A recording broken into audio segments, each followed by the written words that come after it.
Thank you all for coming tonight. And we'll take a roll call.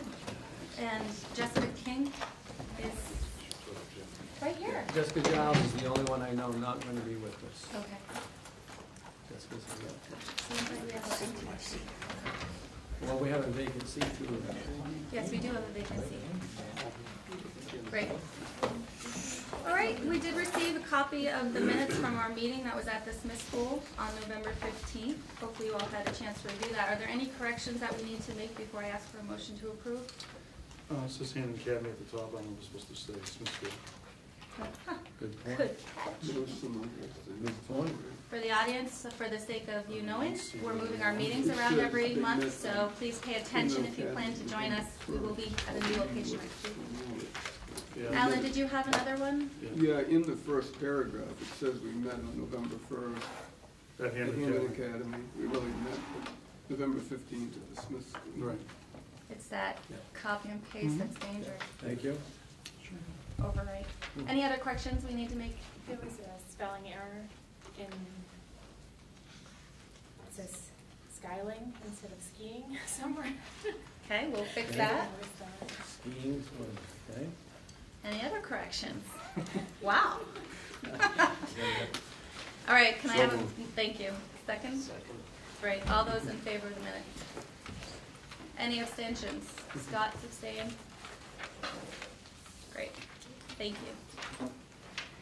We have no adjustments That's to the correct. agenda this That's evening. correct. So we will open it up for persons who would like to address the board this evening, and we'll start with those who have signed up to address the board. So I'd like to welcome up Sarah Novak. If you could introduce yourself, Sarah, when you get up there. Hi, my name is Sarah Novak, and I'm here this evening as my day is mixed up, as a parent, citizen, former teacher. I'm here because I had the honor of attending one of the planning committee meetings regarding having our school as a safe zone for all children. And then I understand it was brought, I believe, before the board, and there were some concerns, and maybe I'm mistaken, but Homeland Security may be here to address the board or whatever. But my concern in that department is that as a parent, I mean, I don't know how many of you have children who are immigrants, but I do. And my youngest attends as a senior here. My other two graduated from here. And we picked Hampden area because it was a community of people who cared for each other. And I believe, and my daughters believe, we have one of the best schools we've ever seen. And we have been to some good schools and lived in decent areas. But this school is different. It has teachers who are respectful, caring. It's a safe environment. And when I send my kids here, I know they're safe. But if there's a chance that someone could come in and take my child, because she's a child of color, she was born in Ethiopia, and there's no one that can stop it, that scares me as a parent. It scares me that there's other children in the school who are learning, because this is an educational system. This is where kids come. They're safe, it's school, they learn, they have great teachers. They should be allowed to be in school and be safe. We shouldn't, as parents, have to worry if there's going to be somebody that comes to pull them out, or somebody goes to the officer and says, hey, I hear so-and-so. This is a good place to be. And I think all children need to know that this is safe. And if your child comes home and says, oh my God, Mom, Dad, today they came and they took so-and-so. I mean, how do we teach our kids that? Why should we have to teach our kids that? To me, this is, it's beyond my realm of thought that we would even be discussing this in 2017, that we would even have to be concerned about our kids. And am I concerned? Yes, I am. As I said, my child is not. My children aren't white. But we are a profiling nation now. And it doesn't matter what politics you believe in, if you believe in any at all. We are a country now that believes in having detainment centers and having people deported, but we don't know their stories. I don't know if anybody will ever know their stories. When I was in the convent, we worked with El Salvadorian refugees. We worked with them because their babies were being thrown in the air and shot. I saw the films. It was the most deplorable, disgusting, horrendous situation. And when they came and they said we needed help, we helped. So when I'm coming to you as a parent and I say help, keep our kids safe, all of our kids. It doesn't matter where they come from.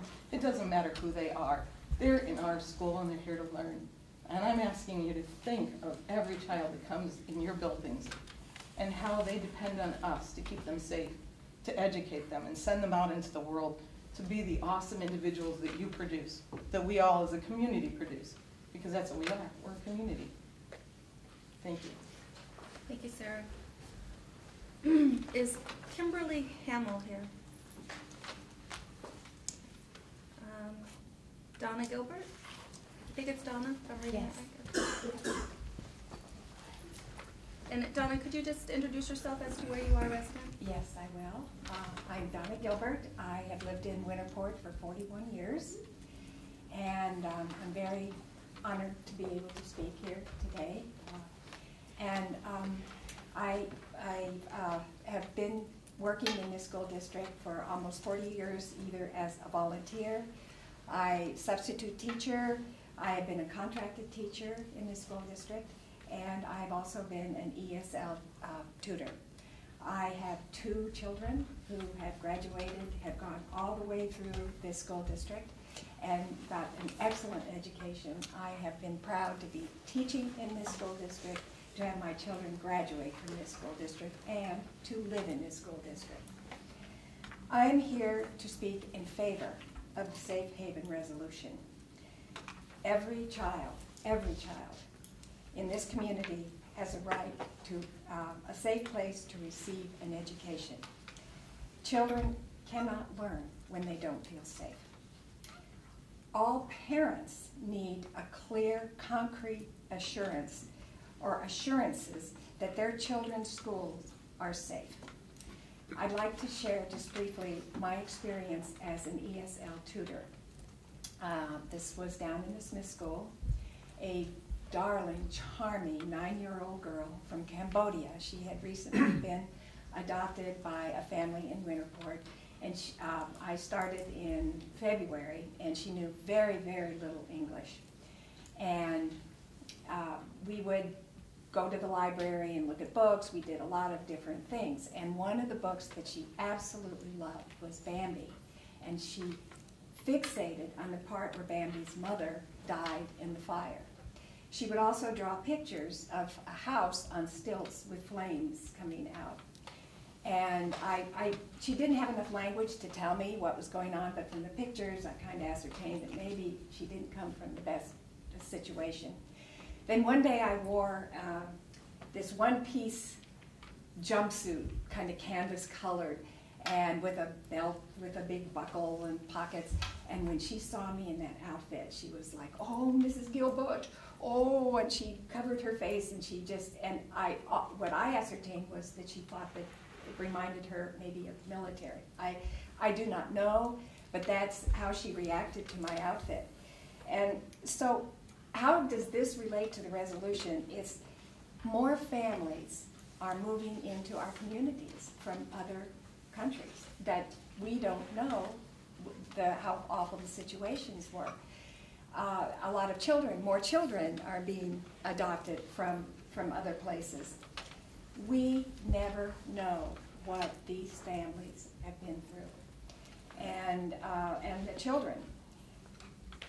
So I believe that this resolution will provide a blueprint for the teachers, for the administrators, for support people to ensure the safety of all children. It really supports the teachers and the administration.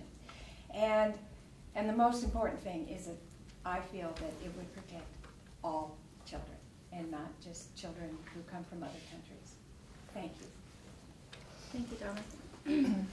Is there anyone else who would like to address the board this evening in the audience? I would just like to make a note that Kimberly Hamill signed up but did say she's arriving late. Unfortunately, we have this on our agenda, reserved spot for public comment. So I would invite Kimberly and anyone else who would like to provide a written comment to please do so, or invite Kimberly to our January meeting. But we'll move forward with tonight's business. We have a full agenda. and I want to thank those who came to tonight's meeting as well. All right. For subcommittee assignments in your blue folders, you all should have a complete committee assignment list. Rick and I worked hard to try to give you your first choice and second choice, and there are a couple of you who are on 3 committees, and I'll just say thank you so much right now. But we did try to help minimize or limit you to 2 committees as outlined by our policy. Some of you had been up to 4, and that is quite a commitment that we were asking of you. Please also keep in mind we do have a board vacancy that will be going in front of the Hampden Town Council on January 10th, I believe, where they will be appointing somebody for a year, for the remainder of the year, and that person will be put on a committee once we know who that individual is. Are there any questions about the committee assignments? Are you all happy? Okay. Great. I also wanted to bring to your attention, there's another document that Rick has distributed. I'll let him kind of take the lead on this, but we are going to just present to you a request we received for the Freedom of Access Act. The primary purpose here is, given the magnitude of this, I did email you the written request of the LLC back on the 27th of November. I did respond to the sender that we have received that. Tomorrow I'll be sending out the anticipated timeline that's going to take to do this, which I estimate between 6 to 8 weeks. And also I want you to be aware as a board as to the anticipated cost to do this, which is approximately $8,100. Those are basically both projections. We can modify those either up or down as we go through the process. I did want you to understand the magnitude of this. Having been a superintendent for nearly 30 years, I do want to say that this is nowhere near past requests I've had. This is a very, very significant request. It's going to require a great deal of work from the central office. I will be very forthright with you in trying to figure out how we can find people to come in to support the central office. If you just reflect with me for a moment, our payroll, our human resource lady, and our accountant would be primarily responsible for overseeing this. I think it's very unfair to have 2 employees that work a very demanding job to have this responsibility. I've reached out to our auditing firm to see if they have someone there that will also assist us. We're seeking out other area school districts that maybe employ part-time people that we could bring in. The caveat that also is problematic with that is by law we can only charge $15 an hour. So if Susie or Johnny is working in an accounting firm making $40 an hour, then you can see the gap there. So it's going to be extremely difficult to process this and manage this as well. But I wanted to make sure the board was aware of the request, number one, and also aware of the financial component that is attached to that. If you're not aware of the Freedom of Access request, that they basically have the right to request, which I have no problem with. Also, the money that I've outlined, that we would expect receipt of that money up front. That money has to be paid up front to RSU22 before we initiate the process. So the basic, simplistic point to the board tonight is just for your awareness. If you have any questions, I'll certainly answer them tonight, or you can follow up with me later, whatever is your preference. Anyone have any questions at this time? Overview. Excuse me. Amanda? Do we have a sense of, well, I see the letter that was requested, but it's the partners of this LLC. Do we have a sense of perhaps who these individuals are or the motive behind this request? I would say we have a good sense on who it may be, yes. Okay. But I can't say that unequivocally with a 100% affirmation to be true. But my office did a little bit of research on this request, and if you are savvy with technology, as I'm sure you all are, you Google it, you get on the website, and lo and behold, names or pictures are there that look very familiar to us. Yes. Can I ask a question on here? The bottom, under other considerations, it says added number of copies could cause an overage on the copier. It does Yes. say that we're anticipating about 14,000 Yeah. pieces of paper. Yes. Can you explain to me what that overage is referring to? Are we looking at possible equipment failure here? No, what we're looking at, we can charge 25 cents a copy. Okay, So depending on how much we copy, and also how the bank interfaces with us Yeah. on this, to what degree can the bank assist us? Mhm. I will also share with you that we received another email from this LLC today, which I was very, somewhat bothered by, because the very clear insinuation in the email is that we are all digitized. This is not digitized RSU22. This is very traditional, right? Heath, Alan, you sign These thousands checks are of. paper checks. They go That's out. exactly right. So we don't have the ability to go into our office and with the manipulation of a few keys to produce this. We don't have it. It's all downstairs in what we call the vault in my office. These ladies are gonna have to get down and find it and then present it to themselves or this person or individuals we have coming in to do the work. I mean, it's very much manual labor with this. So that it could be 14,000 copies, it could be 20,000 copies. We don't know that yet. Which is the key point is we're projecting what this will look like. We're projecting. and if it's over than what we project, we will expect the Yes, we would. cost. I would write an Before amended, we- I would write an amended letter and we would adjust that. Now conversely, if it's under, then obviously if the LLC pays us the 8,100, we will reimburse that. So what's the process now, Rick? We send an estimate to this LLC, and then they get back to us to whether they will go forward? That's correct. So tomorrow I'll send a letter that have two themes. I'm projecting 6 to 8 weeks to do this, which also they projected in the letter today 30 days. That's not gonna happen. It's gonna be 6 to 8 weeks, and the approximate cost is 8,000. If you accept this, let me know and we'll proceed, and you submit the $8,100 check. I think for the board's benefit, it's estimated at 319 hours of work, Yes, that's correct, Wally. Yeah. so Yeah. that's a lot of manpower just to photocopy it. Yeah, I don't know if you deal with this in your business, but again, I want to amplify my point. This is a massive undertaking. I'm not saying it's not public information, so don't misunderstand, and the audience, don't misunderstand, I'm saying we're not gonna present this. I'm just telling you that this is gonna be a major undertaking for central office personnel. The account number in the request, Yes? is that something that the finance committee has access to, or Yes, it what? is. That's on basi- that's on that- documentation. That's basically is what I call the general fund account, yeah. That's where everything sweeps through and from, to and from, yes. Now, this is a good conversation in the sense of just trying to highlight. The other thing that I have been forewarned by auditors, and I've already met with Lisa Swift, who's our payroll person. When you think about payroll, you need to think about a lot of things in payroll are confidential. For example, if you contribute to a 403B, if you're on the health savings account. So some people think, okay, payroll is all public, well, salary's public. But the composition of payroll is not. So when all this information is given to whomever's gonna compile the data and copy it, we need to make sure that's done with the highest level of precision. I'd like to also investigate HRA payments out. Yeah, I yeah, feel yeah. very uncomfortable sharing that level of That's right. information. That's right. That's people's, that they're accessing healthcare, and I don't Yeah. think it's public's Right. So prerogative to that's right. know. So we need to adhere to the letter of the law, again, with 100% accuracy. Okay? So that's what we're requesting to do. We'll move forward. I want you to be aware, and if you have any other questions when you go home the next couple of days, if you say, okay, I wonder what he meant by this, or what does this mean, send me an email, give me a call, and I'll certainly go over that with you. I'm hopeful, here's my hope, with some optimism, that we can secure someone that will come in to help the office. Let me give an example. When Ann Legassi notified us 7 or 8 weeks ago that she was leaving, we had a neighboring district that we called that has a part-time person, and they were willing to share that person with us. That's what I'm hoping.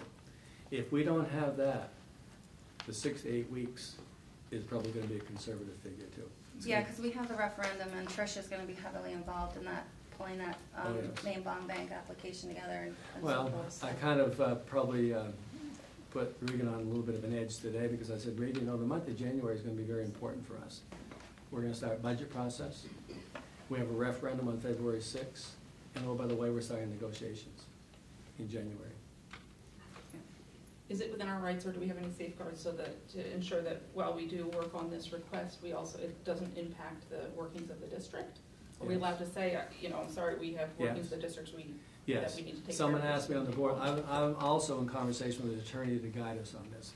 Because the last one we had back a few months ago, the turnaround time on that was very manageable. It was like, I can't remember, I'll make it up, 2 or 3 weeks. This one here is like quadruple that. So yes, we can do that. And I'll certainly ask our counsel to assist us if we run into a situation that is a little bit problematic or perceived to be problematic.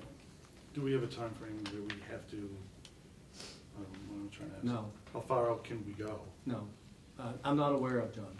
But please understand, Right. Rick Lyons doesn't know this with 100% accuracy either. So I'll be kind of moving along, inching along to ask questions like you're asking me tonight. So if we get into a situation where that time is now pushed out, how do I handle that as well?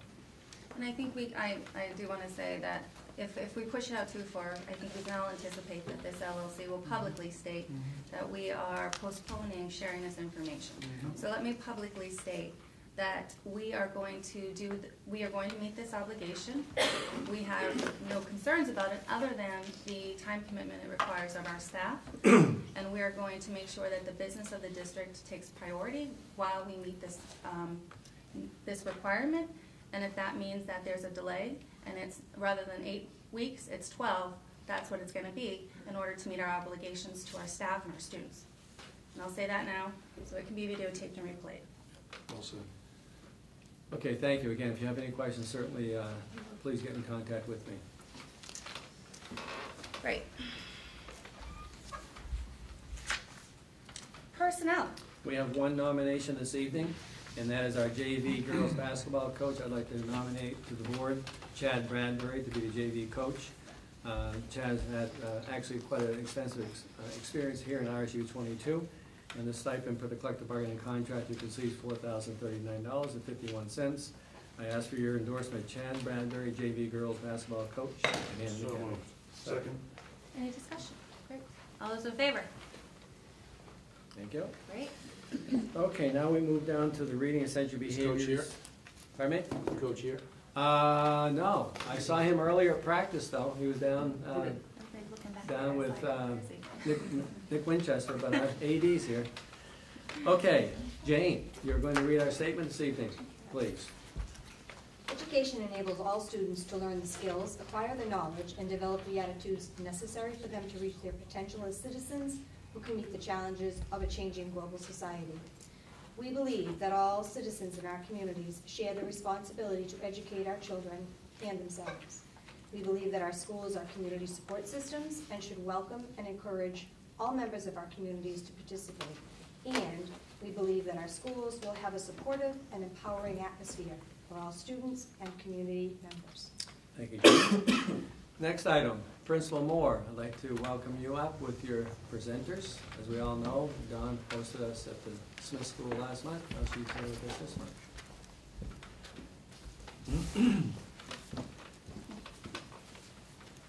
Thank you for having us tonight. We're very excited to join you, and we'll keep it brief so that we can get the kiddos home to bed, because I know this is probably past their bedtime. So I'll just give you a brief overview about what the Momentum Project is. We came last spring, I talked a little bit about it, and we are still continuing it throughout this year. It's a project that was offered to us through DOE, and we were given the opportunity as one of the schools in Maine out of 9 schools to participate. And the project is both literacy and technology based. And we've had the opportunity to have a literacy coach join us 3 to 4 times a month and work in the classrooms with the teachers, as well as give us some professional learning. We've had the opportunity to have an Apple representative at our school 2 times a month who helps the teachers and students with some of the apps on the iPads. Our K3 students all currently have a one-to-one iPad, which has been amazing, which is what we're going to actually show you tonight. We've got some students here to show you the magic they can do with these iPads and how it not only helps the children, but it helps the teachers as well.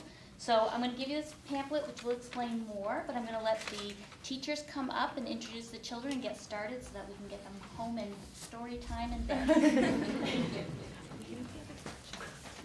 Yes, they should be able to project right up to the... Go ahead. So hi, my name is Lindsay Davis, and here, why don't you come this way? guys. This is Elias. He's one of my fantastic first graders in my classroom at Smith School. And I think what we'll do first is we will set up Elias's iPad screen so that you can check out everything that he has been working on. Which one is it? TV cart. I'm sorry? TV cart. Okay. So, Mrs. Moore said that we started this pilot last year, and it was actually started in the middle of the year. Can you touch TV card? So, we are going to type in those numbers. And Elias and I are going to show you one of the apps that we got started with first. That's a part of the pilot program, and it's called eSpark. So Elias is going to get right into his eSpark app. Oh, there you go. Oh, sorry. I messed it up.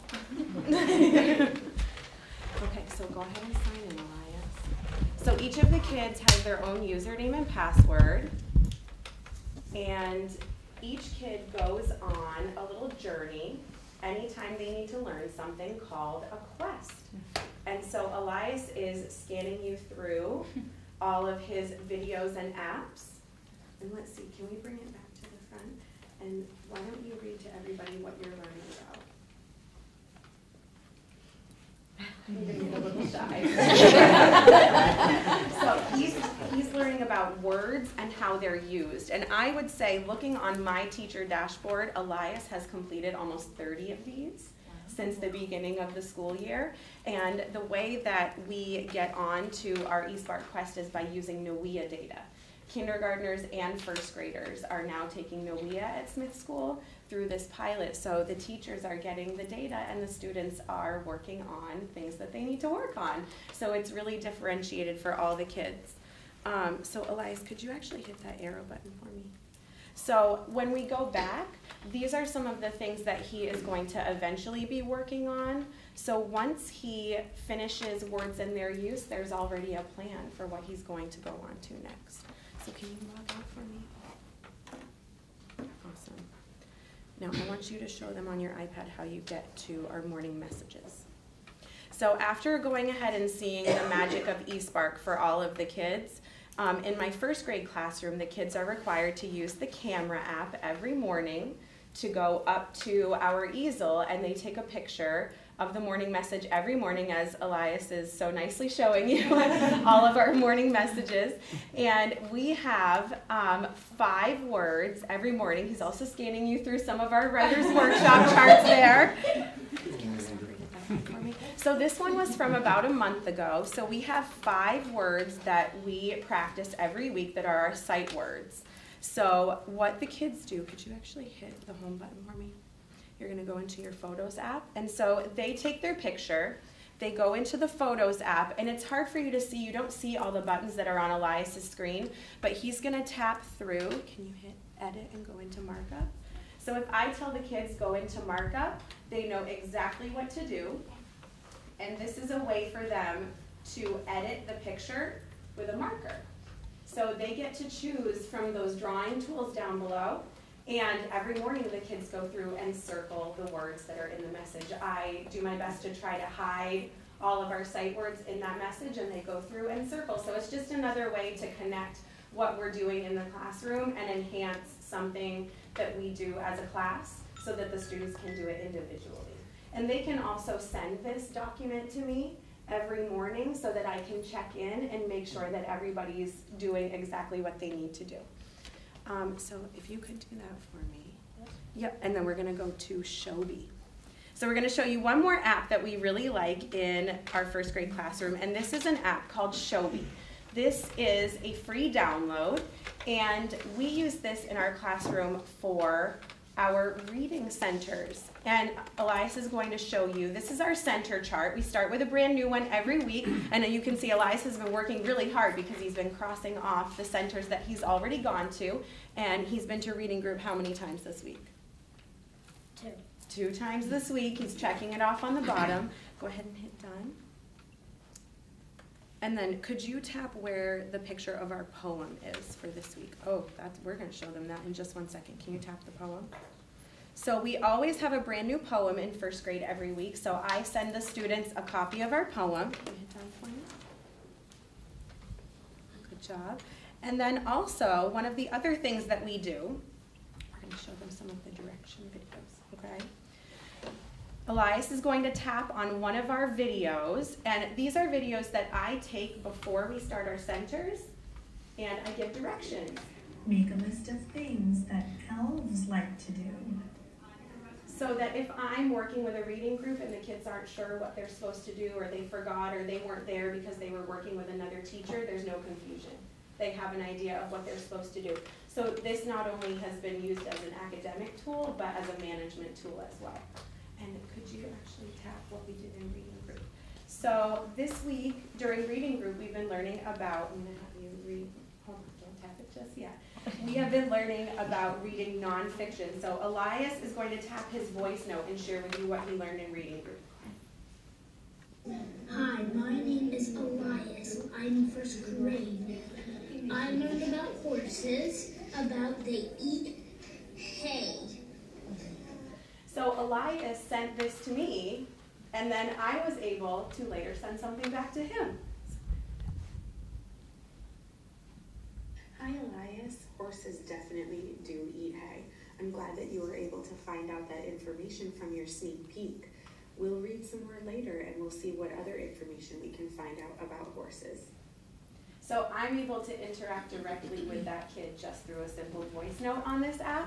So that's been really exciting because sometimes when you have 6 kids in a group, you don't get to hear what everybody wants to say right that second. But if I can have my kids take 10 seconds and record in a voice note, I can go home that night while I'm in my pajamas and listen to what everyone had to say and then send them some feedback. So this has been a really awesome app for my classroom, and thanks for giving us some time to share with you. And I think we're going to hand it over to Ms. Hoyt and Lexi. So this is my friend Lexi, and she is going to show you an app. And let's get it on first. And we have to take a picture for it. So can we get it on play with that? And then which one is it again? TV card. TV card. I'm not going to get it.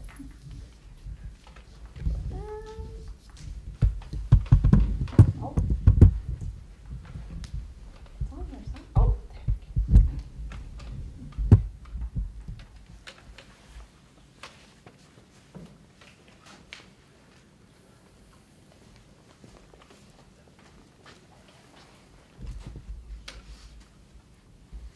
There we go.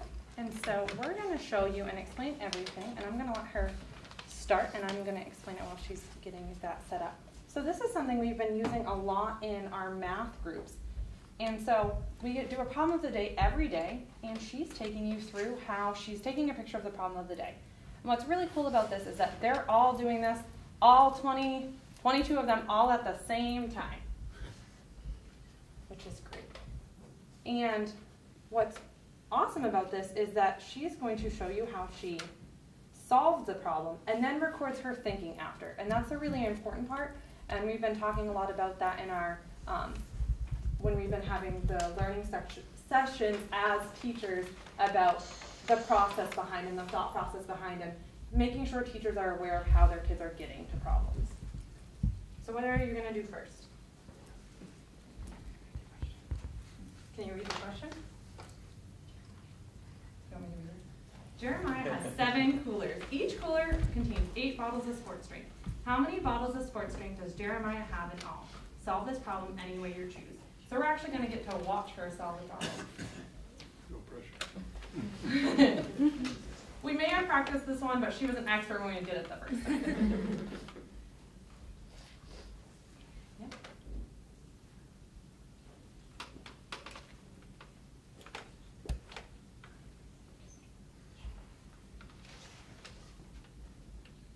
And so with this one, this is the way she's chosen, but once the kids have sent it to me, I can see how all of my students are solving it in different ways. And I can have them airdrop it. I'm ready to record. Can we show them how? I'll do it with you. So Lexi, how did you solve this problem? What strategy did you use? A fact family. Awesome. And so this question down here, the look back, says that if I had 8 coolers with 7 bottles in it, does it change it at all? Why not? Awesome. Can you press awesome? And then Lexi's going to show you how she shares it with me.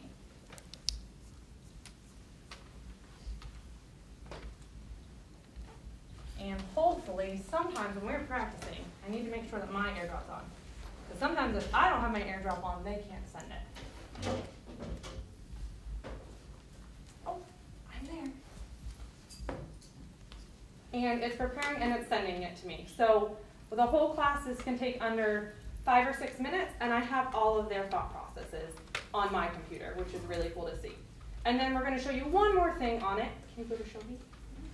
So we're just started to learn Shobi, and what's really cool about Shobi is we were actually taught by the Apple professional that came in. Maury showed my whole class how to do this, and me as well, and so it allowed us to learn something new. Probably about a week ago, I think she came in, and so she was an expert and showed us all how to use it. Can you show them what you put on?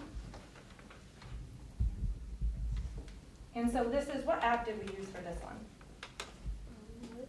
Notes. And can you tell me what were you doing with this picture? We were doing our read aloud. And our read aloud is a Maine mystery, but we're also studying Maine. So what were we trying to find? That also has to do with the state of Maine. So it added that context of where our read aloud fit in with our social studies unit. And it also, is it pretty fun when we get to draw while we're doing read aloud?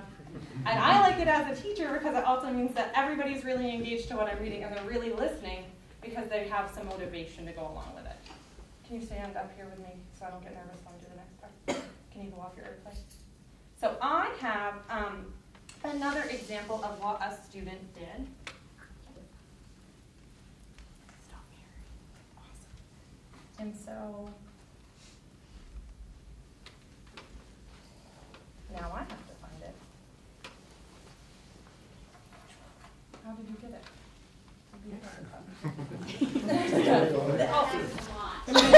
Honestly, they're so great at it. Yesterday, Lexi was able to help me. She's like, well, we could just send this to you by Shobi. And I was like, yes, that's exactly what I wanted. Now I can't get the code. You have the touch for that too?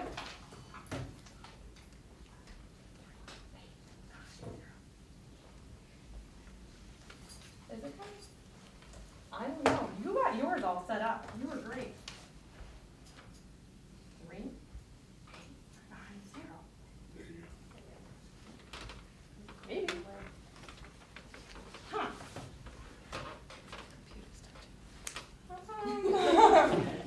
Really would like to show you. We'll try it one more time. It says that it's on. Any clue why? Richard, wait, why don't you just explain to them what? So I was going to show you that I have a video of another student doing one of the same morning math messages. And what it showed is that she solved the problem. And she did all the division problems, and when I looked at her paper, she had the right answers down. It was finding out which ones were the odd numbers and which ones were the even numbers and which ones could be divided by 2. So if I was looking around my classroom, I would have been like, great, she's got it, and we moved on. I found out that when I went home and recorded them and listened to them, that she had the right numbers, but she guessed. And I realized that she didn't understand the fact that it was about that if we have an even times an even, what does it always equal? Even. And we hadn't gotten that concept yet. So that let me know as a teacher that the next day I needed to go in and reinforce that. And I was able to catch that misconception, which I never would have been able to if I had just gone around and checked their papers. Also, if you can imagine a room of 22 students going around and checking everybody's paper and their thought processes and getting them to talk to you about it, it's sometimes challenging, but when I can take it home and I have all of their recording, it makes it really easy. And I can also give them feedback from that as well. So it helps me change my teaching for the next day and know what I need to work with everybody on. Awesome. Thank you, guys.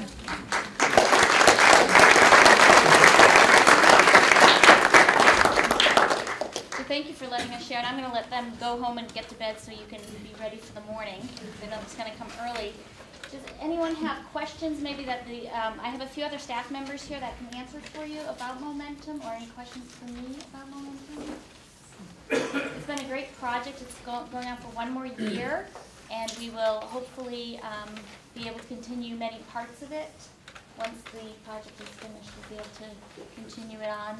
Mrs. Moore, you might want to share with the board what you recently learned in the last few days about the gift that's coming to the school. That's through Is that something different? Focus School. Okay, why don't you just share that? Because that's good news, so I'll put you on the spot on that. Sure. So we're also a focus school, which That's is right. through the DOE, and we were granted $3,200 to help pay for math training to come to our school through a proposal that I wrote about incorporating the new math program with habits of mind and trying to involve community as well in thinking about positively about math. So we've gotten that, which will be very helpful for everyone. Scott, did you have a question? No, I'm good, actually. Thank Great. If you ever do, let us know. We'd love to answer questions. Okay, thank you, and thank you to the faculty and children for coming. Appreciate it. Thank you very much. Okay, our next item is as a follow-up to the resolution conversation the board had back a couple of months ago. We have 2 guests with us this evening. Homeland Security, we have a gentleman by the name of Todd. So Todd, if you come right up. And representing the American Civil Liberties Union is Omi, and Omi is sitting right back up. So Omi, if you come forward, and Todd, Chief Rogers is with us today as well. Thank you, Joe, for coming. Todd, thank you very much for coming. Oh, you're welcome. Yes, so my name is Todd Zerfos. I'm the resident agent in charge for Homeland Security Investigations in Bangor, Maine. A lot of you guys might ask, what is Homeland Security Investigations? We are the investigative branch for the Department of Homeland Security. So after the events of 9/11, they merged 22 different agencies to include the Legacy Immigration and Naturalization Service with the United States Customs Service. And we became the Department of Homeland Security. Under Homeland Security is also the Coast Guard, FEMA, and like I said, 22 other agencies. Homeland Security, we are the principal investigative arm. We do the long-term criminal investigations into trans-border, transnational crimes. We have an office here in Bangor. We have another office in Holton and an office in Portland to cover the whole state of Maine. Our main office is out of Boston. It's called a SAC office, a Special Agent in Charge office. There's 26 of those nationwide. And just some of our numbers to highlight some of our work that we did in fiscal year 17. So our fiscal years run from October to September 31st. We had 4,818 gang arrests. We had just under 1 million pounds of narcotics that were seized. Actually, 981,586. We had 518 human trafficking victims rescued. We had 904 child exploitation victims rescued or identified.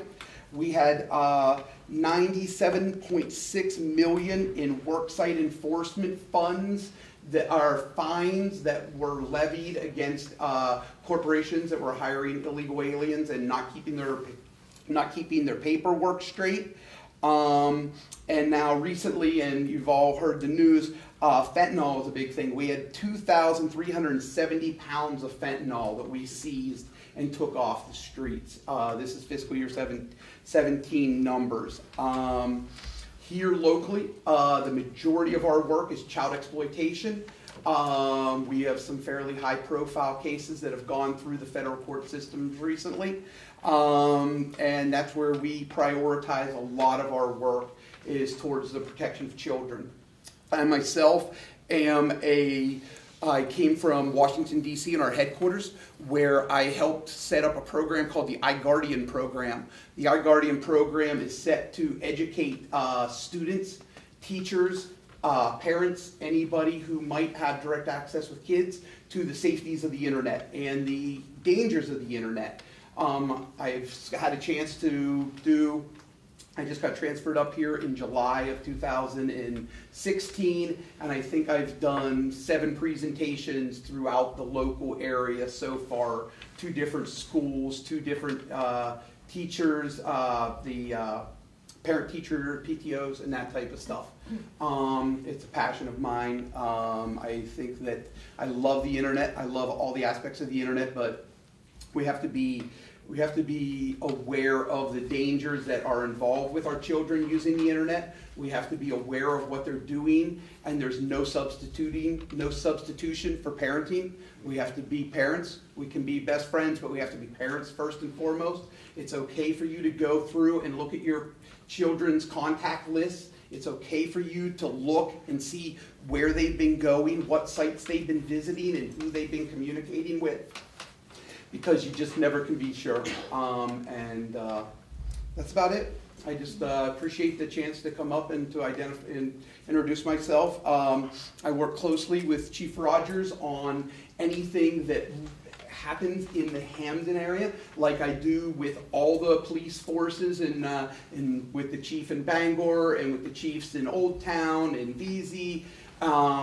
Anything that we're doing that has a local flair to it, or just to deconflict, to make sure that they're not working a target that we're working. We have a good working relationship with all the local sheriffs and chiefs of police. Any questions for Todd? I also will share, I saw Todd's picture on the VZ School Community Newsletter. Todd's just joined the VZ School Committee, so he has that angle as well. Yes. Any questions? Todd, thank you very much for coming, by the way. I actually have a question. Why do you choose to use the term illegal alien instead of undocumented immigrant? Because I started way back in the day. I've got 20 years with the federal government, and that was the term that was used whenever I first started, and it's just something that it just continues to use. So I want to thank you. I think we all appreciate the good work that you do and that your office does. One question that I have is, you were invited here because there was a resolution regarding just a safe haven for students. And I guess I'd like to know the process if there were a child that was undocumented. What's your work around that, and what's your role? Would you come to a school? We don't have a role in that. Okay. We do criminal investigations. Okay. We do investigations on the criminal side of things. We're investigating, like I said, child exploitation, money laundering. We do large investigations. We do not do elite, undocumented alien student. We don't. That's not what Homeland Security does. Okay. Homeland Security Investigations does. All right. There's a sister branch, Immigration Removal Operations, ERO. That is what they do. That is their neck of the woods. They deal with the undocumented aliens. When you hear in the news that someone was picked up at the courthouse or something like that, that's the agency that handles that. Okay. And you're not part of, you wouldn't be aware of that if they were to do that in the area? No, that's a separate agency. They work, they have their own hierarchy and bosses and chain of command. Okay, thank you. Do they routinely walk into schools and kids Absolutely out? not. No, it does not happen. I've never heard of it happening ever in my career, that somebody in that school district was not aware of what was going on. Thank you. Todd, thank you very much for your time. Thank you. Our next presenter is Omi. Omi is representing the American Civil Liberties Union. So, Omi, thank you for coming tonight. Welcome. Thank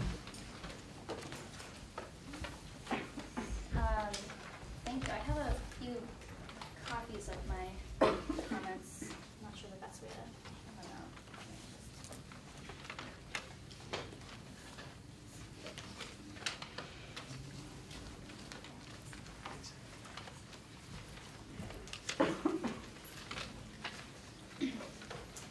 Good evening. My name is Omi Amarasingham, and I'm the Advocacy Director at the ACLU of Maine. Thank you so much for inviting us to speak today. The ACLU of Maine is a statewide organization with over 11,000 members in Maine. We are active in the courts and the legislature and the public sphere to advance and preserve civil rights and civil liberties guaranteed by the Maine and United States constitutions for all Mainers. And we're here today in support of the proposed resolution, the proposed safe haven resolution. We recently issued a report detailing bias and discrimination faced by immigrants and students of color across the state and at all grade levels. The report is included in a packet that was handed out earlier. and draws on interviews with over 115 people from 12 school districts, including students, parents, community leaders, educators, and administrators.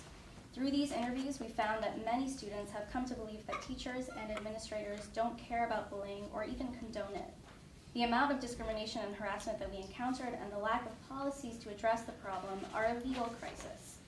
We think that the resolution that you are considering could be a good step in combating the problems that immigrant students face by letting them and their parents know that they are not only welcome, but safe when they are at school.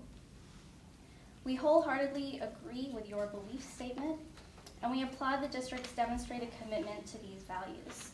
Like the transgender guidelines that the board adopted last year, the proposed resolution here will help ensure that RSU22 schools will have a supportive and empowering atmosphere for all students and community members. Immigration enforcement activities in and around schools create barriers to educational attainment by fostering a pervasive climate of fear, conflict, and stress that affects all students, regardless of their background or documented status. When students are worried that a federal agent may show up in the classroom and arrest a classmate or themselves, they cannot focus on learning. This is borne out by numerous scientific studies that show heightened stress can prevent kids from learning or retaining information. RSU22 should remind families with children that they are safe from immigration enforcement while they're at school. The resolution also affirms the school district's legal obligations and provides clarity for school personnel and may insulate the school from liability. Every child in Maine has the legal right, regardless of their immigration status, to access a free and appropriate public education. The U.S. Supreme Court has held in 1982 that no public school district may deny children access to education because they are undocumented, citing the harm caused to the child and society itself, and the equal protection rights guaranteed by the 14th Amendment. A student who is undocumented or has non-citizen status, or whose parent or guardian has such status, is entitled under the law to K-12 education. Additionally, Maine law says that all students have the right to attend public schools that are safe, secure, and peaceful environments. Even though we do not believe that any children or parents have been deported as a result of Immigration and Customs Enforcement's presence in RSU22 schools, there are reports elsewhere in the country of this happening, and it is happening increasingly. In California, parents have been apprehended by ICE agents and deported after picking up or dropping off their kids at school. And although ICE policy says that schools are quote-unquote sensitive locations where enforcement actions should not take place absent exigent circumstances or prior approval from a supervisor, we have seen here in Maine that ICE has shown up at courthouses, which are also designated as sensitive locations. It is important for the school district to adopt policies and protocols that anticipate the possibility of immigration enforcement at or near schools, given the very real threat. Protocol and training should be put into place to ensure school staff act in the best interest of students by not consenting to requests from ICE to enter school facilities absent a valid judicial warrant, and exercise federal and state privacy law protections not to release confidential student records. Importantly, the resolution that the school board drafted does not prohibit the Department of Homeland Security from seeking a judicial warrant to obtain whatever information it deems necessary or to arrest a student. It merely affirms that RSU22 schools will not assist the Department of Homeland Security unless presented with such a warrant.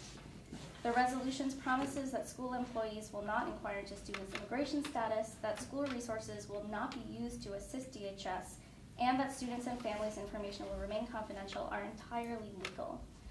However, out of an abundance of caution, we do recommend that the resolution be amended to strike numbered paragraph 5, which could be interpreted to conflict with a provision of federal law. The proposed safe haven resolution affirms these legal principles of access to a safe, secure, and peaceful public school. It also protects school districts from liability. If a school were to help the Department of Homeland Security detain a student that turned out to be a citizen, then the school would be liable for damages for violating the student's civil rights. Ensuring that the school's lawyers are involved when ICE wishes to interact with the student is a common sense measure to keep the district from making costly legal mistakes.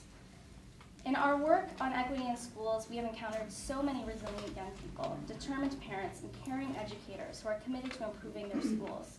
RSU22's proposed resolution is an important step towards addressing a serious systemic problem by publicly declaring the school district's commitment to creating a safe and supportive learning environment for all of its students. We hope to be a resource to the school board as you move through this process and urge you to finally adopt the Safe Haven resolution. Are there any questions?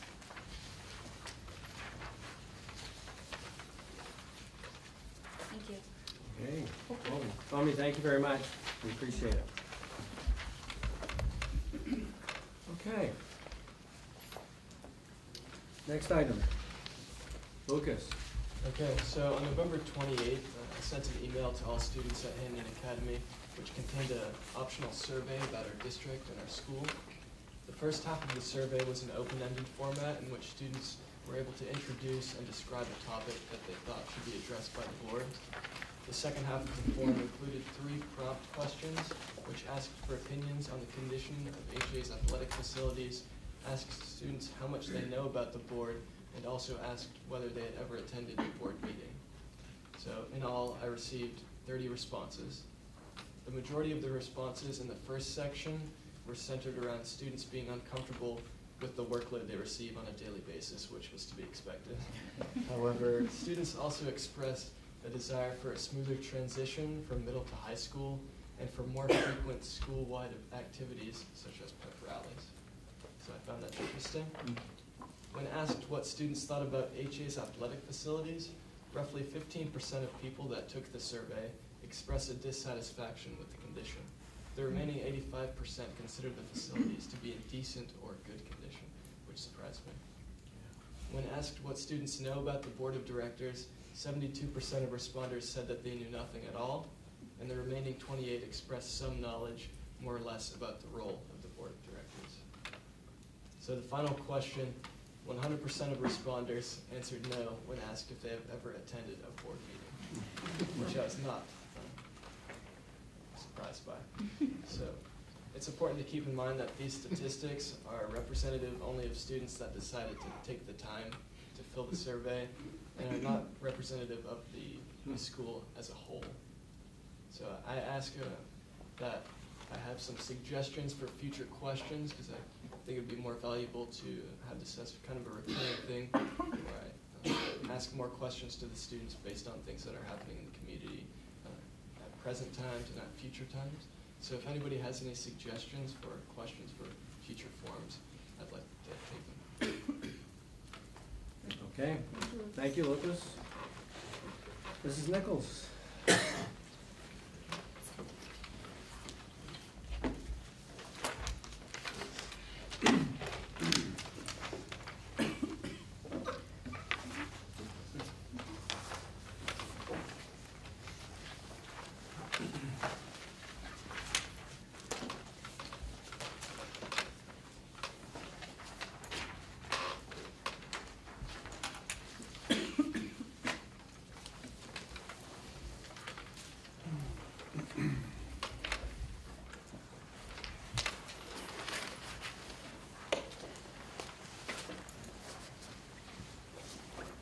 I'm attempting to display.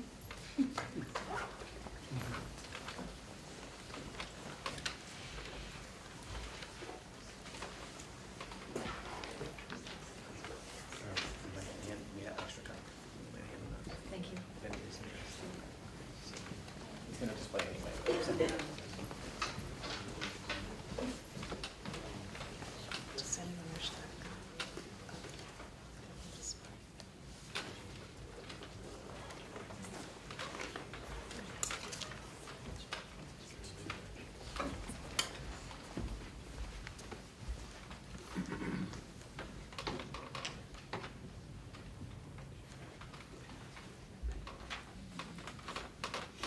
Okay, for the audience's information, I am going to be projecting on the screen the material that we're about to review in regard to the budget.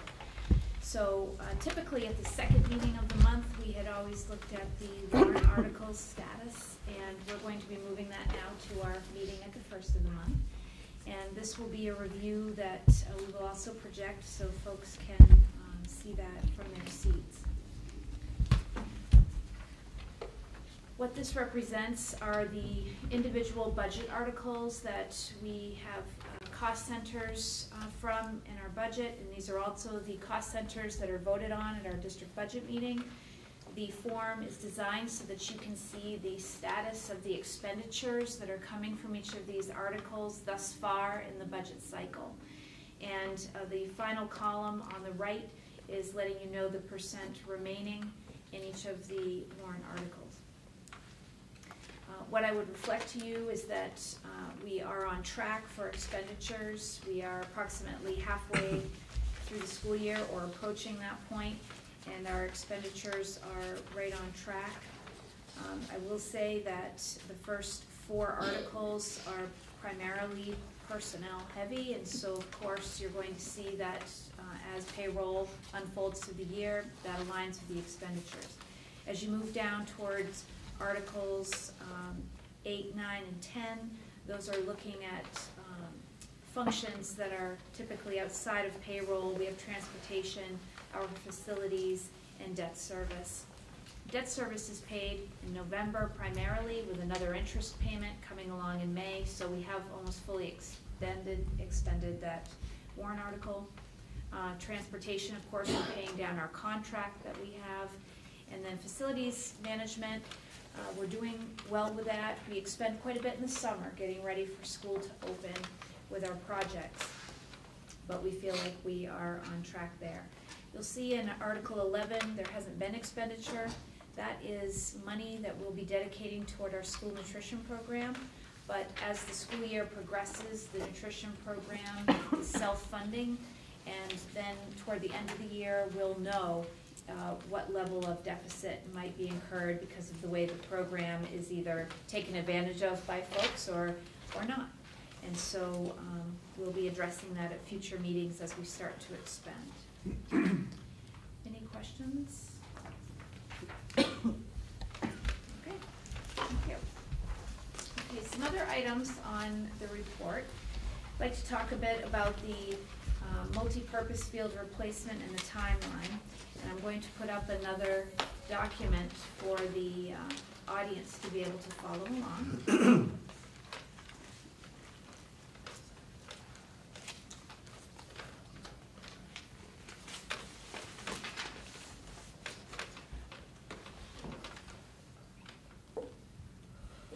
I'm not sure the view on that is, there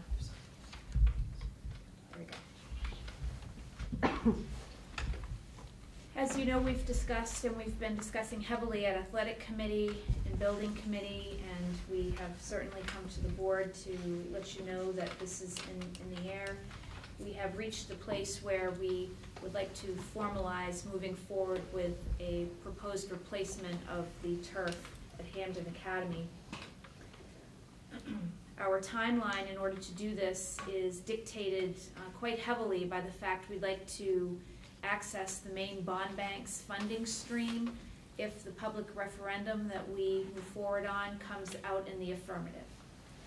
Our timeline is tight because the main bond bank requires that we apply by February 14th in order to fund the project through their May funding stream, and that we would have the money available for a summer replacement of the turf, thus moving forward for a season of field hockey, football, and soccer for the 2018 season.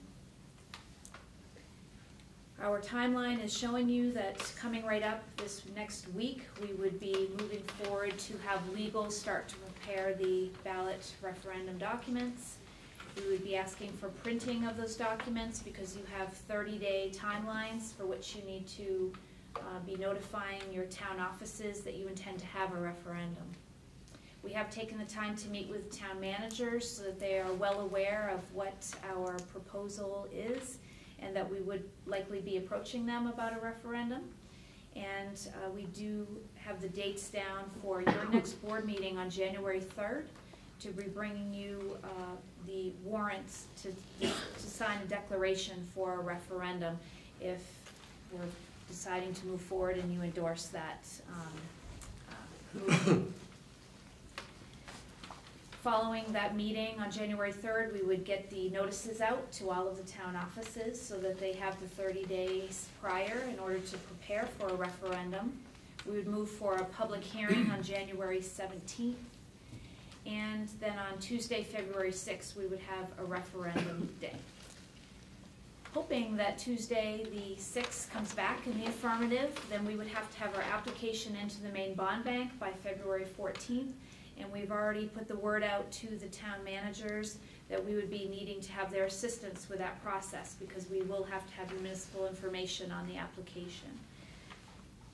Once we've had the information to the Maine Bond Bank, we will then have time to go out for formalized bidding.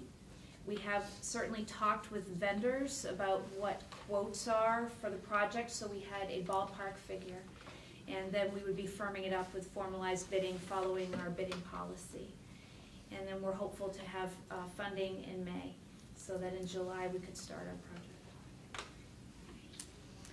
What I'd like to say is we had the public forum to introduce this notion.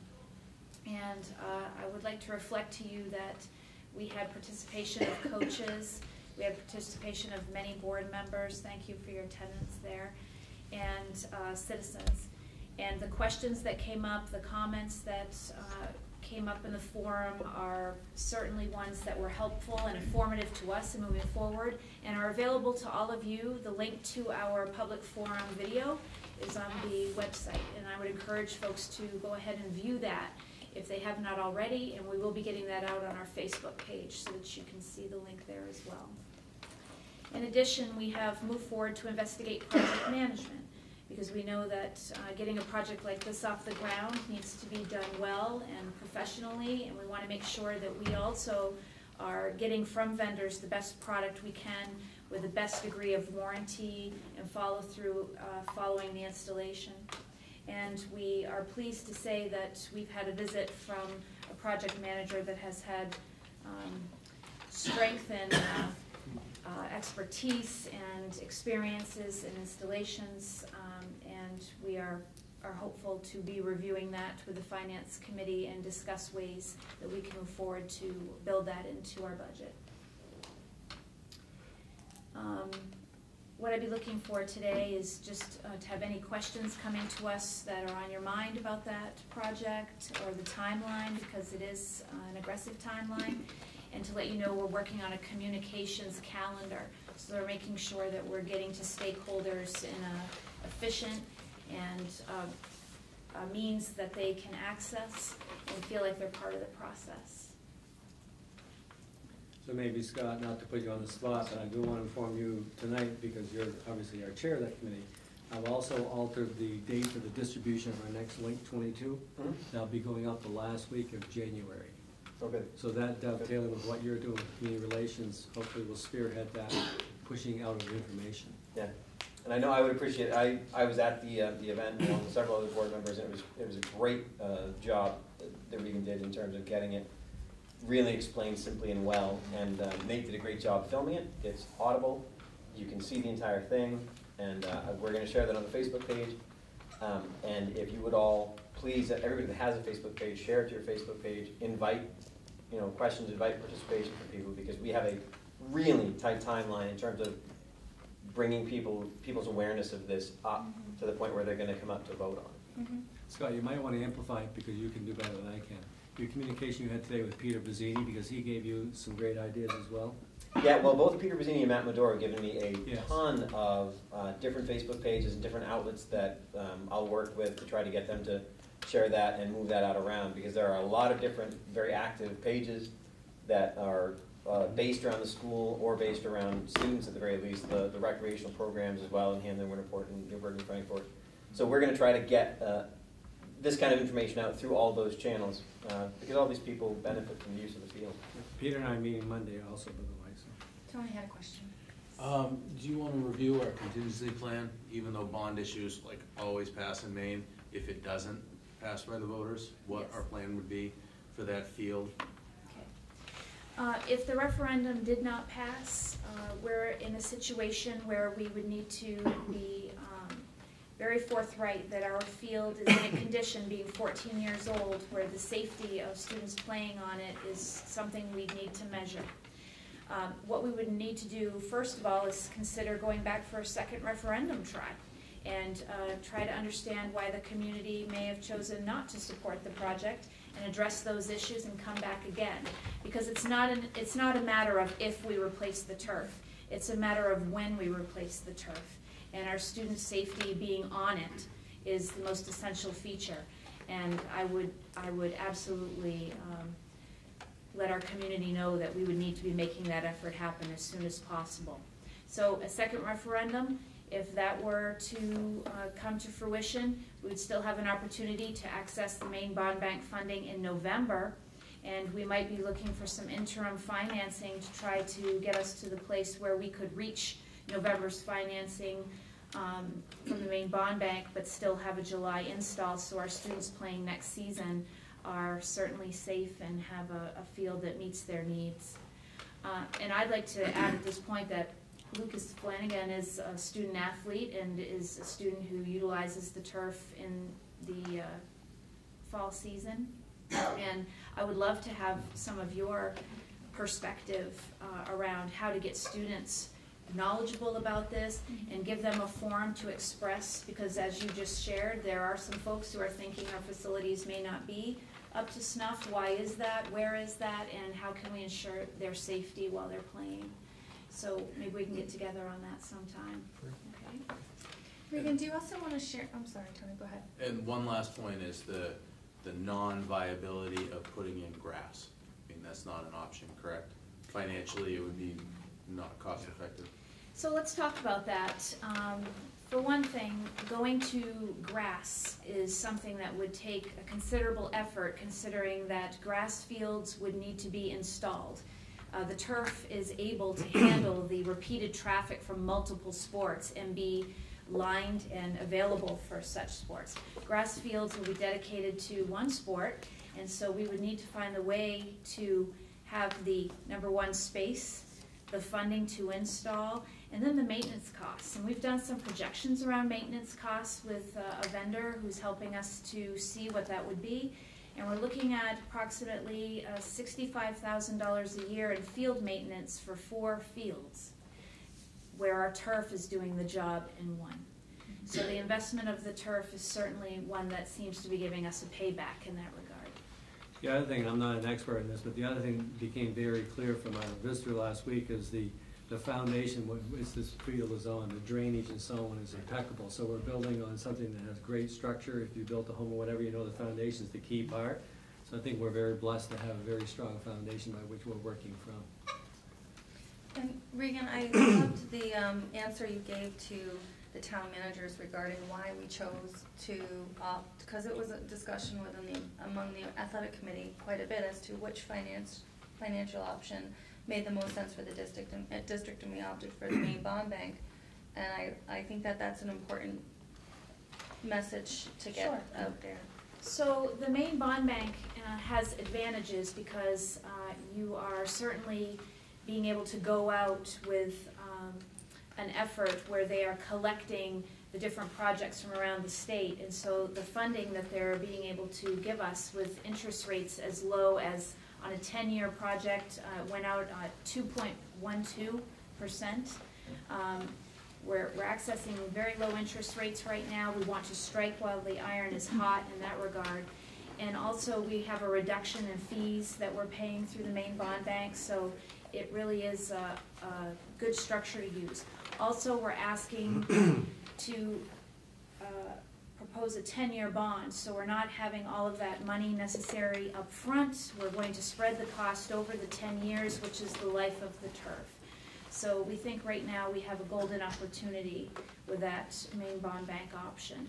But to play off also, another critical question that was asked, or at least the point alluded on Monday, was the sustainability. In other words, if we do this now and the life expectancy is 10 years with signage and doing some marketing, we hope to have enough money so that 10 years down the road we don't have to have another referendum, but we have money built in through, as you know, the gate receipts and so on, so we'd be able to be in a better financial position in 2029 than we are in 2017, 18, 19. And that's an effort that the athletic committee has worked very hard on with Nick and Fred, and that campaign is going to be launching this year. Yes, very soon. Very soon. What is the approximate amortized cost per year of, capital investment on the field, on the turf? We're looking across the 4 communities for an aggregate of $92,000 per year, and that actually equates in you know, I hate to give specific figures because we don't know all of the ins and outs and where the project will come in. We're hopeful that we're asking for an up to referendum of $750,000 and that we might come in a bit lower. But right now it's looking like it could be on $100,000 in the range of $8 to $12 per 100,000. I know that our region is being centralized in the state, and we've been honored to host many regional events here. And that field has done yeoman's work to outpace the non-artificial fields, if you will. Again, they take up a lot of space. This is really a high-density use field. Do any other communities that host regional events have any sort of, again, we're part of what we're doing is sharing what we have. It may, again, through the use and the density of that use is what's wearing that out, not just the UV rays and Mother Nature. Do any other communities that host those events have usage fees or regional event fees that would help cover any costs, or is that just part of being the one that is able to host and has the best location? That's our responsibility entirely. We are soliciting fees for usage for regional and state competitions, and then if we have private clubs or groups approach us, we take every case on an individual basis and determine if there will be a fee for usage. And I think as the new turf comes along, we may be approached by other entities that haven't approached us right now, and so we have a golden opportunity to consider how to reframe how we are soliciting for fees. But we also want to recognize that part of what makes this project palatable, we hope, is that this is a community field.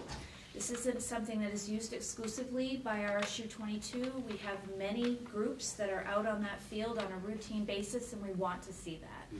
So our interest is in building use and supporting that, but recognizing we do need to have maintenance fees covered. And I'd ask Nick or Fred, anything you'd want to add about that? No, I think with all the events that we've hosted, we're very consistent with other artificial turf venues that sponsor those types of events. I'd also like to remind the board that we have had conversation with our town managers. My indication, or my feel, is that they're very supportive, particularly Angus Jennings. If you're following the conversation in the town of Hampden, they're also trying to deal with the issue of the loss of fields and parking and so on. So certainly he can speak for himself. My read is he's very enthused and very supportive of what we're trying to do here, because we also try to interface with our towns on how they can use the facility. As we all know, that's a juggling act with respect to the coordination of schedules and so on. But it's a resource for our communities, not only RSU22. I just want to say that, you know, ever since I've been on the board, we've talked about the replacement of the turf, 5 or 6 years now. And it's never been able to take it to that next step, and I just want to thank Regan for taking it to that next step, and Fred and Nick for all the research they've done and all the work they will do with our signage campaign and everything that's going to happen in the next year. So I just want to say thank you, dude. Thank you for stressing that point, Heath, because sometimes I think people think that we think of this idea yesterday and we do it tomorrow, but you're right. We've been discussing this for 5 years, and now it's time where we need to make the decision to move it forward. And it may seem quick, but it's really not. It's been a long time coming. That's right. Thank you. All right. I did have a few other things in our report just to touch on. I want you to know that we have initiated playground safety projects on all of our campuses with playgrounds. And that has included the insurance company coming to give us initial walkthroughs, but we did have them back to start the inspection process. And we will be having a training session for our custodial crews that are taking care of our playgrounds. So we are going to bring them into compliance with national standards over the next year. So I wanted you to know we're on top of that. And anything we're finding in those inspections that's an immediate need, we are addressing, of course. But I'm happy to say that they've been rather impressed with our maintenance and the approach that we're using on our playgrounds. You might want to update them on the lift at McGraw. Oh, yes. At McGraw School, we are going to be installing a lift, and the building committee has been working on that for a couple of months. We have made a selection with contract, and we are moving forward with that project, and that installation should be happening in the next several weeks. Our nutrition program is under state review, and that's occurring this month, and they're actually coming on December 21st. So we are honestly glad to have that coming through because with Kathy Kitteridge being a new director, it's going to be great information for her to have to dig into and really get to know the program. So we'll be having more to come back to you on around that. Also wanted you to know we have started budget development movement with the Admin Council. We had our first phase-in on Tuesday of items for the administrators to be considering and bringing back. And you'll be hearing more about that as we move into January. I'd like to put a shout out for school board member photos and bios, and I think Scott's going to be speaking to that a bit also when he talks about community relations minutes, but we really do want to get that website streamlined and informative for our public, so consider that if you haven't already. And our windstorm cleanup efforts continue, and I just wanted to let you know that we are trying to address tree removal right now from spots that are either the most apparent as you drive around campus or that are in any way a problem for navigation around campus. But we recognize our trail system has the most significant tree damage. And we're having multiple businesses from the local area come to help us address it because, as you can imagine, their business has exploded around the region. So we're happy to spread the wealth. But we cannot get our heavy equipment on the trails because it's too soft. So we're going to be waiting till we have a good freeze, and then we'll be getting the loaders in there and start the work of grinding, and you'll see it shape up. Okay?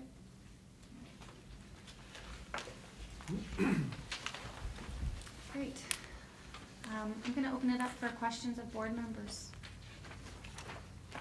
Jane? I don't really have a question, but I have a comment for those of you that did not get a chance to see In the Heights, the production that was put on by the drama and music. It was absolutely amazing. And kudos to all of the drama people and the music people and the students that did the sets and the students that acted and the students that performed in the orchestra.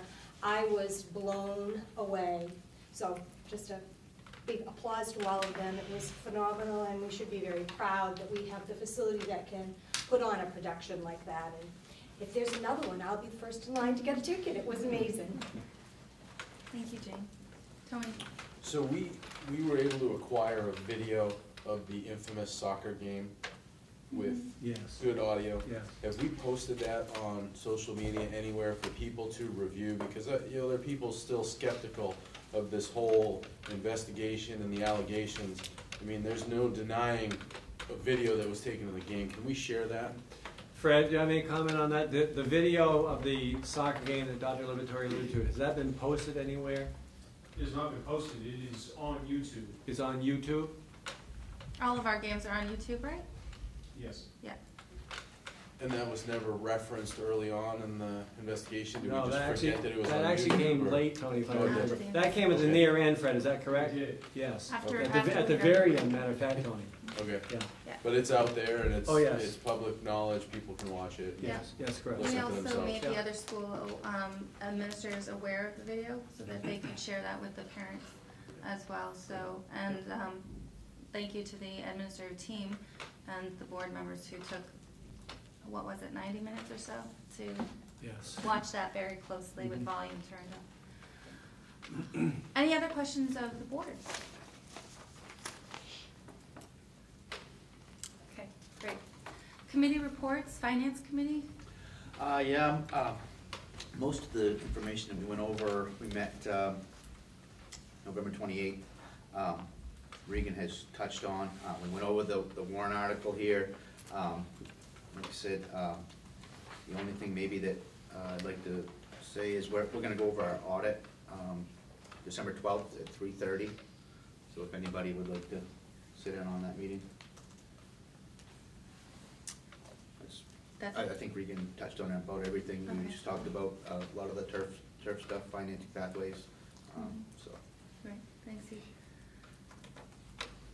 Probably nothing from Budget Committee yet. I know Regan mentioned the administrative team starting to pull that together. Soon we'll hear from you, Rob. You'll hear too much soon. Anything in addition to the turf, Heath, regarding Athletic Committee? No, we've just been meeting with the ad hoc committee. So. Building Committee, Alan? We haven't had a meeting since the last board meeting, although Regan did post the minutes of the last meeting. Education committee?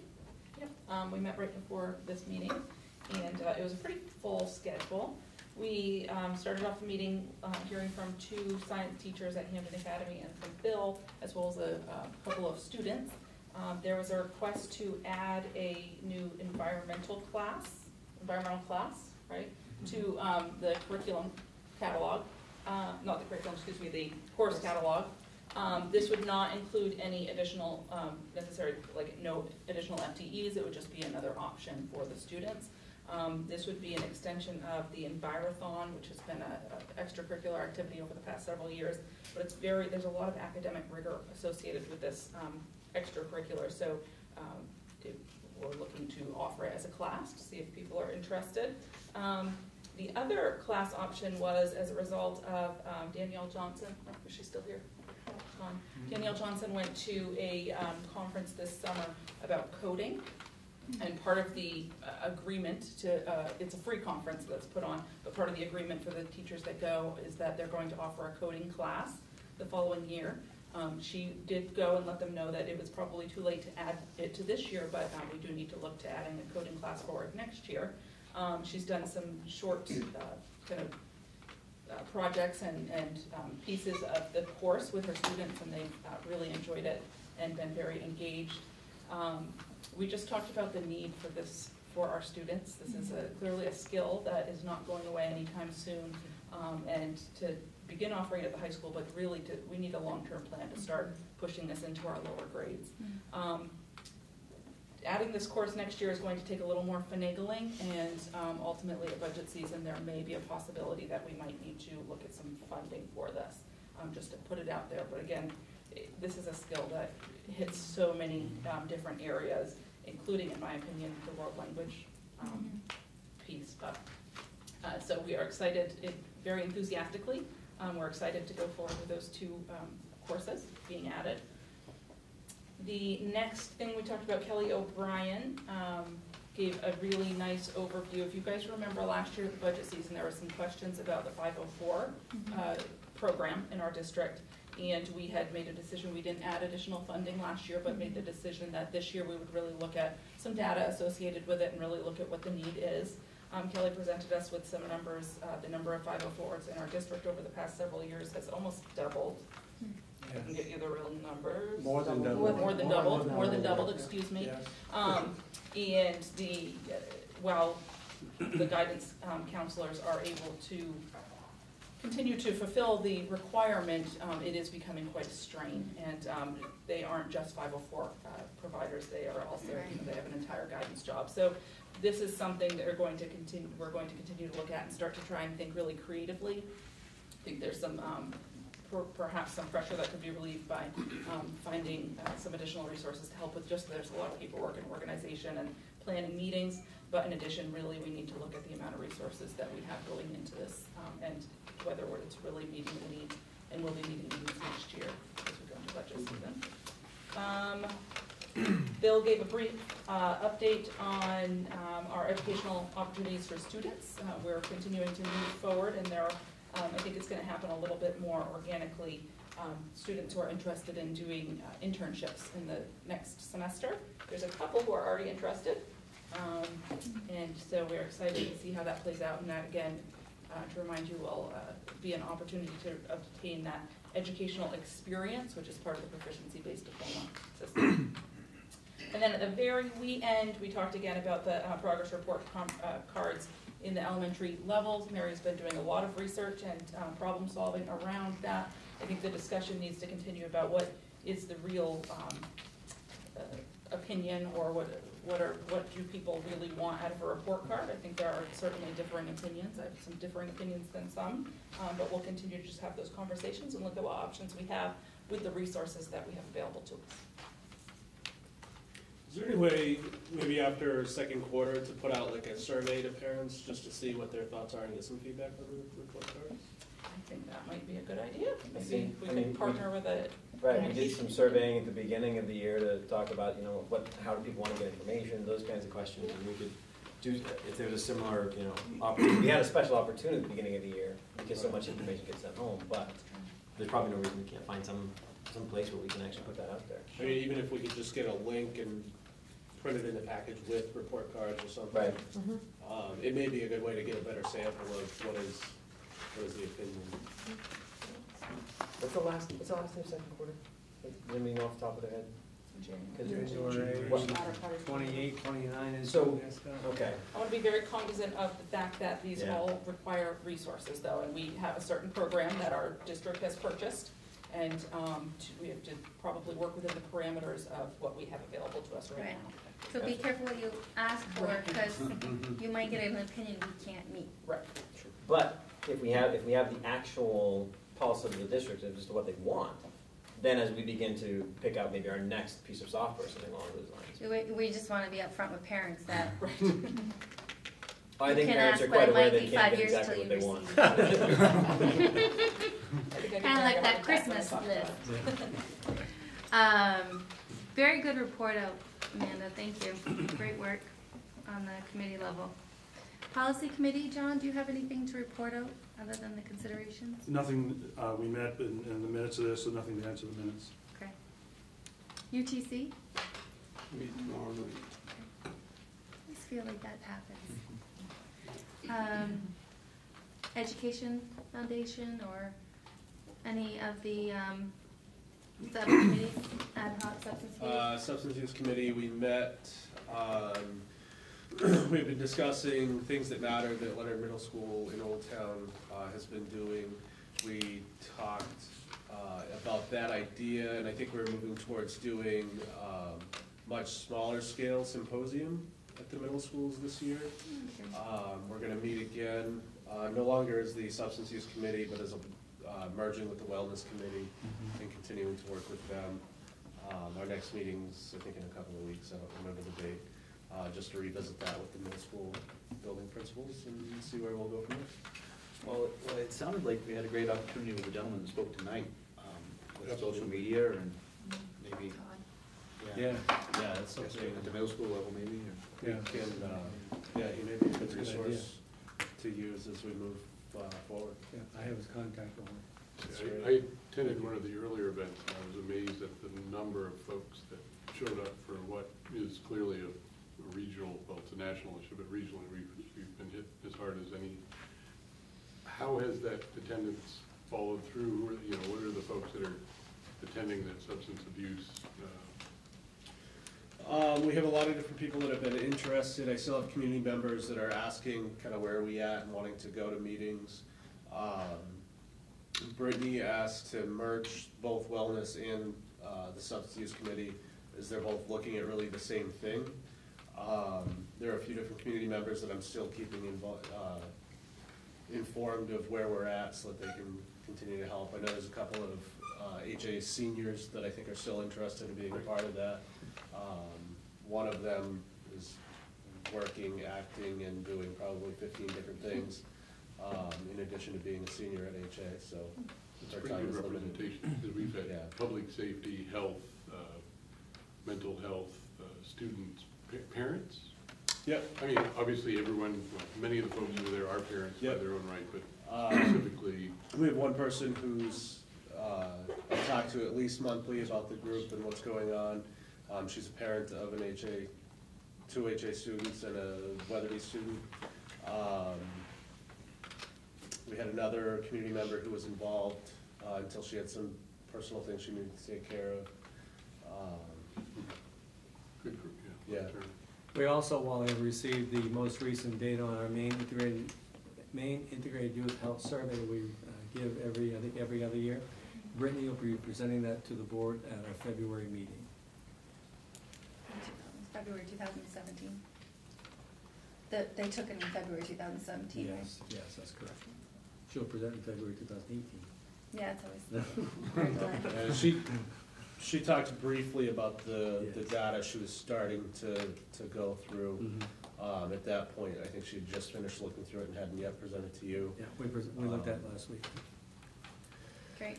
Community relations, Scott. So yeah, we had a meeting this past Tuesday. We had a much longer than I thought, but a really fruitful conversation around how we handle information for the board meetings and what comes in at the board meetings and then what ends up in the board packet. And it ended up, I think we're gonna be able to really streamline the process, not just for the board meetings, but also for Gloria as she prepares for them. And we'll be able to get, it seems like we'll be able to get better information on the website, in the board packets, and in the board packets after the board meetings have happened. So if a handout gets handed out, we'll be able to have that included in that public board packet that I put out on the Facebook page, and it will live on as a link on the website. So if you want to go look at it after, it'll all be there. But in doing this, they came up with an idea where we may well be able to cut Gloria's work by a little bit by having everything live in one place instead of having her have to upload different things to different places depending on what it is. So we wound up, I think, with a really good, hopefully a really good solution, but it's something we're going to keep working on. Our goal is basically just to improve the flow of information and find efficiencies if we can there. We talked a fair amount about getting out the TURF PowerPoint/video because it really was excellent. And everybody, I think, that was able to attend can see that it really lays the issue out very well. So we have some strategies for how we're going to get that out and how we're going to try to make that effective to getting people aware of the need, but also that we're going to have the referendum. And then we talked about some additional educational efforts to consider because part of the reason that the board reactivated this committee in the first place was to get a proactive communication strategy out. And that's what we ended the meeting discussing was different areas that we could educate people on and different methods of doing that. Great.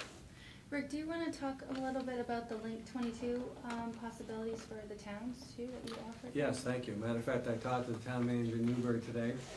My idea is to have the Link 22 also be a newspaper or means of communication from our 4 towns.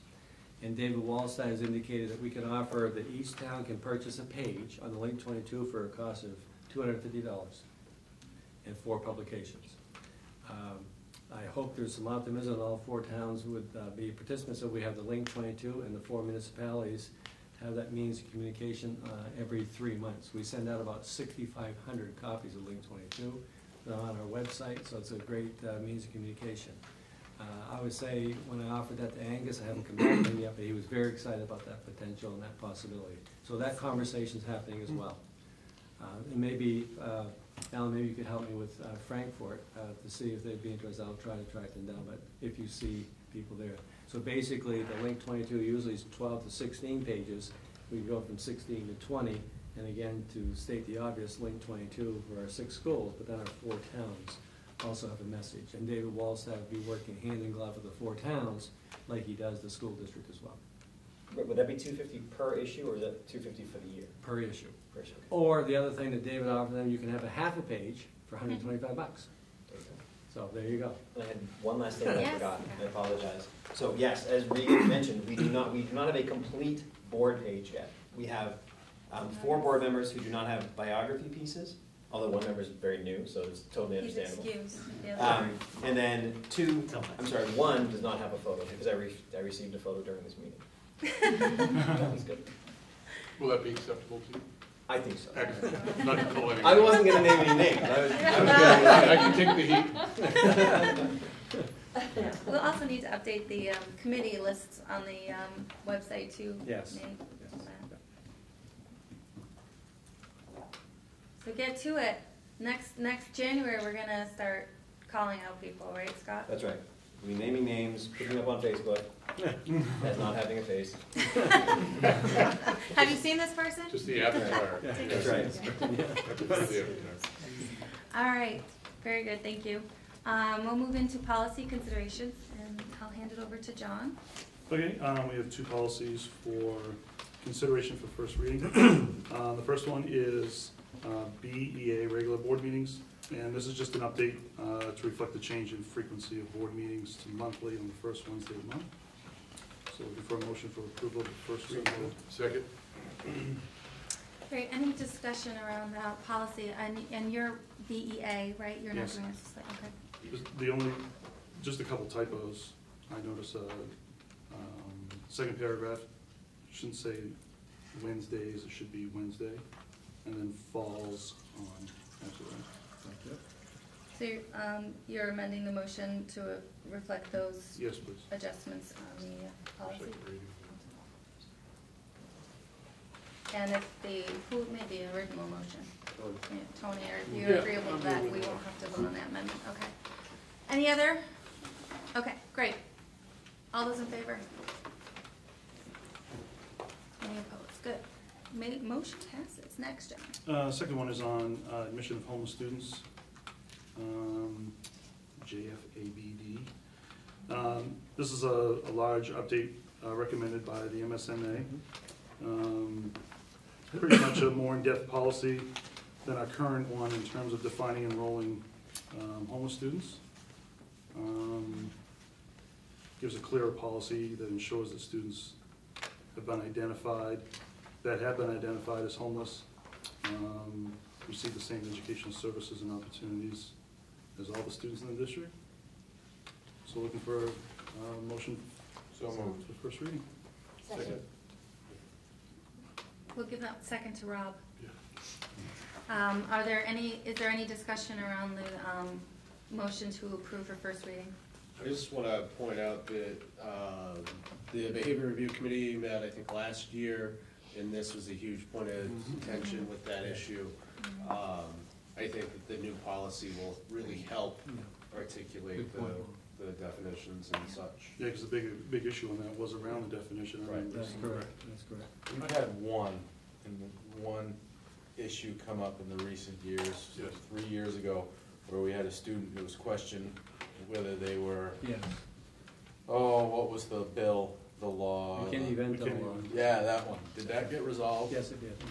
Through actually, Behavioral. that was the behavior, It was behavior, yes. okay. It was quite a process, but we did resolve it. Is this stock language from MSMA? Yes, it is. I guess just the way it opens, it talks about separating students from mainstream school and homelessness alone should not be a sufficient reason. What other reasons do we have, and how would we separate students from a mainstream school environment? Is that Not allowing them to go to school because they're homeless and not a resident of that. And what other reasons are there other than disciplinary? I mean, it just kind of calls it out as, why is it even mentioned? It doesn't seem like it seems like you're calling out something that's not an issue. I think it's an issue of residency, being able to prove residency, is that the issue? Essentially, Could be, yeah. School of origin. Yeah. But there are other reasons why we would, Where are you, Rob? Where are you? just the opening statement, that the board recognizes okay. homelessness alone should not be sufficient reason. Yeah. So if I take away that, what other reasons do we have to even separate students from mainstream school environment? It just seems, I think it's identifying that residency is such a primary question we ask when we enroll a student, Gotcha. that it has such a high degree of importance that it needs to be identified as. and how do we, because that also affects state funding, and Yes, it does. obviously as budget Yes, it chair, does. how do we resolve that issue? How do we count heads, so to speak, for folks? Does it affect that in any way, or? No, it should not, no. Actually, getting back to Tony's question, there's another provision in the law, actually it's chapter 5205 under Main State law, that superintendent does have the prerogative, if certain conditions exist, that I can allow that child to come to school here, even though residency is an issue, it's still in the best interest for that child to be here. Maybe the best example would be there, and I dealt with one just a couple weeks ago, where a family dispute, divorce was very aggressive, if you will, and it was best for that child to be elsewhere. The child wasn't homeless, but the residency issue was overridden by the fact the child needed to be in RSU22 schools because living with that type of stuff. And that touches on that in here. That has become more common in the last couple of years. So what happens in that situation when it comes time to reimburse from the state? We can claim that child as a resident student under that particular provision of the law. And I've dealt with it a couple times this year, 5205, it's just in my memory bank quite well, because actually, Heath, I didn't really know about it too much until this year.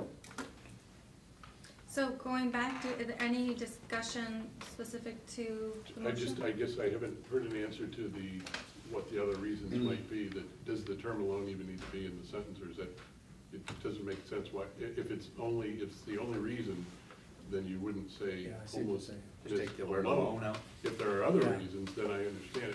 To me, it seems like a term that almost really puts focus and attention on that, and it's unnecessary. Let's give that, that's a good point, let's give that some thought. I'm asking an honest question, I That's a don't good know, question. and I mean, if. So if what you're saying is it's being not amendment, disciplined or but something bullying for or other policy. things, Something else to reasons reconsider. This is first reading, so we'll. First reading. But I know it's stock language, so there's probably very good reasons it's there, Yeah. so That's a good question. Like Spruce, the Spruce program, that's separate from mainstream. That's when the kids have behavioral issues that are beyond the facilities that a school district has, correct? And Would also- that be another reason to could be. separate them? Right, is gifted and talented separating from mainstream, are EIPs or other? Well, you what does that have, even mean, you separating have from individual mainstream? education program plans, IEP plans, so you have well-articulated, defined plans that may be. So can I make a recommendation that we move forward with the vote, Yeah. but that go back to the policy, you discuss that more? Yes. So And if noted. you decide to keep that in there, just bring back a justification as to why that was.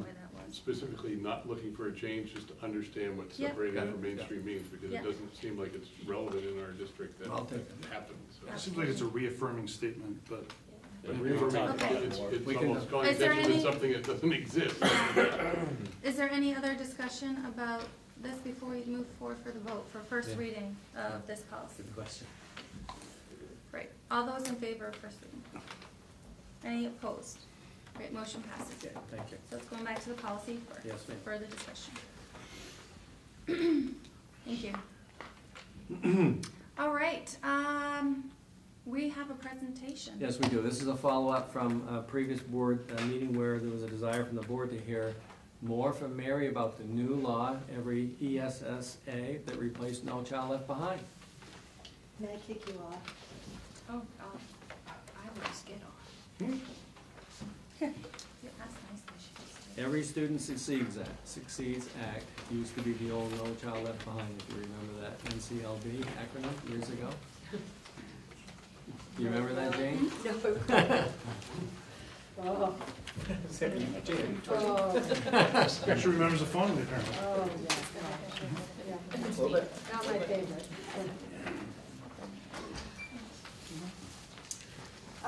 Good evening. So, in the fall, I attended a training, and some of the folks who went to Maine School Management Conference heard a little bit about this too. And so, we now have, for a number, since the mid-1960s, we've had the Elementary Secondary Education Act, which has really provided additional federal funding for schools and for students throughout the country. And so an iteration that took place during, back during, Jeepers creeps, I keep losing this thing. There we go. During the Bush administration was the No Child Left Behind Act. And if you remember, attached to that was a lot of penal type things that a report card would come out. They talked a lot about turnaround schools and so forth and so on. Well, there's been a rebirth to this big act, and it's called the Every Student Success Act. Every Student Succeeds Act, excuse me. And it's replacing the No Child Behind Act. And this is a federal policy that gives supposedly more flexibility and encourages states and schools to improve while being accountable for results.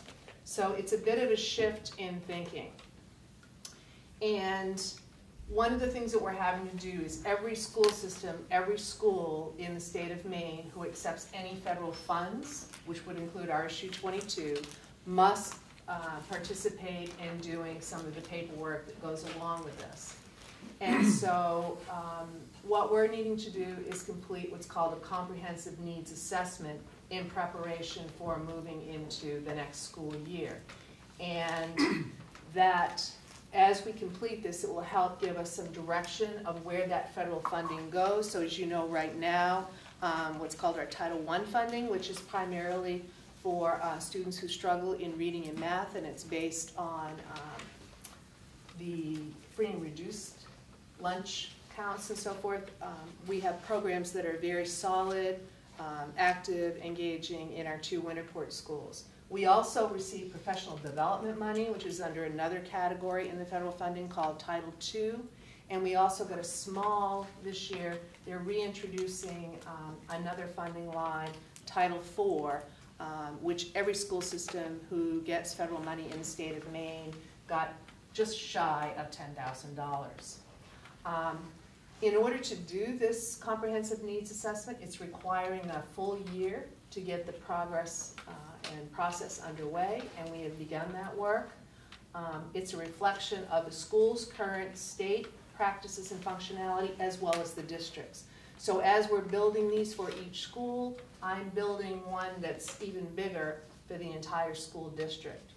And it's completing, it's asking us to create a clear plan, including the strengths, the areas for improvement, and action steps. So it's really helping us guide how we spend these federal dollars as we move forward. This plan is due to the State Department, the federal portion of it, by July 1st, 2018. So I have to provide them with a hard copy of this. One of the things why they recommend that it take place for a whole year is it's a very big project. You can see here the table of contents for the planning process, and fortunately for us, there are a couple of sections we won't have to fill out. One of them is the planning team, so that each school is going to have a separate planning team. I'll talk a little bit more about that in a minute, and that will involve a variety of stakeholders. There's data collection and analysis. Right now, what I've been trying to do in my office is to get as much data as possible, and I'm populating that data into each school's plan right now. It is about, I don't know how many pages it is, but it's asking many, many things. So I'm trying to gather as much as we can. Then we're going to have other sections that we do. So one of the things we're doing next week at our admin council meeting on next Tuesday is we're creating a timeline that we're making agreements as we move through the whole year, what's going to happen at each piece along the way. So the section 3 you can see here is looking at professional practices.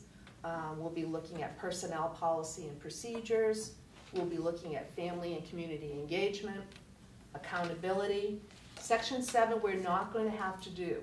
And the reason we're not going to have to do it, again, this is the English learner data collection and analysis.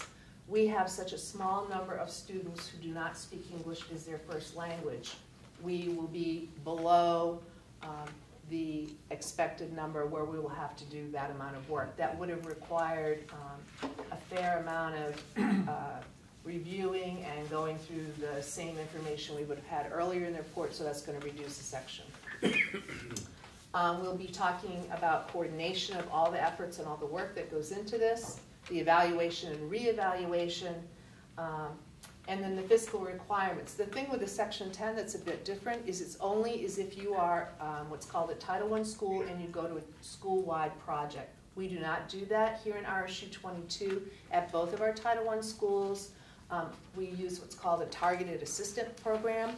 So what we're doing is looking at students who we have deemed needing additional help, and we're targeting our assistance toward those students specifically instead of broadening it to the entire school.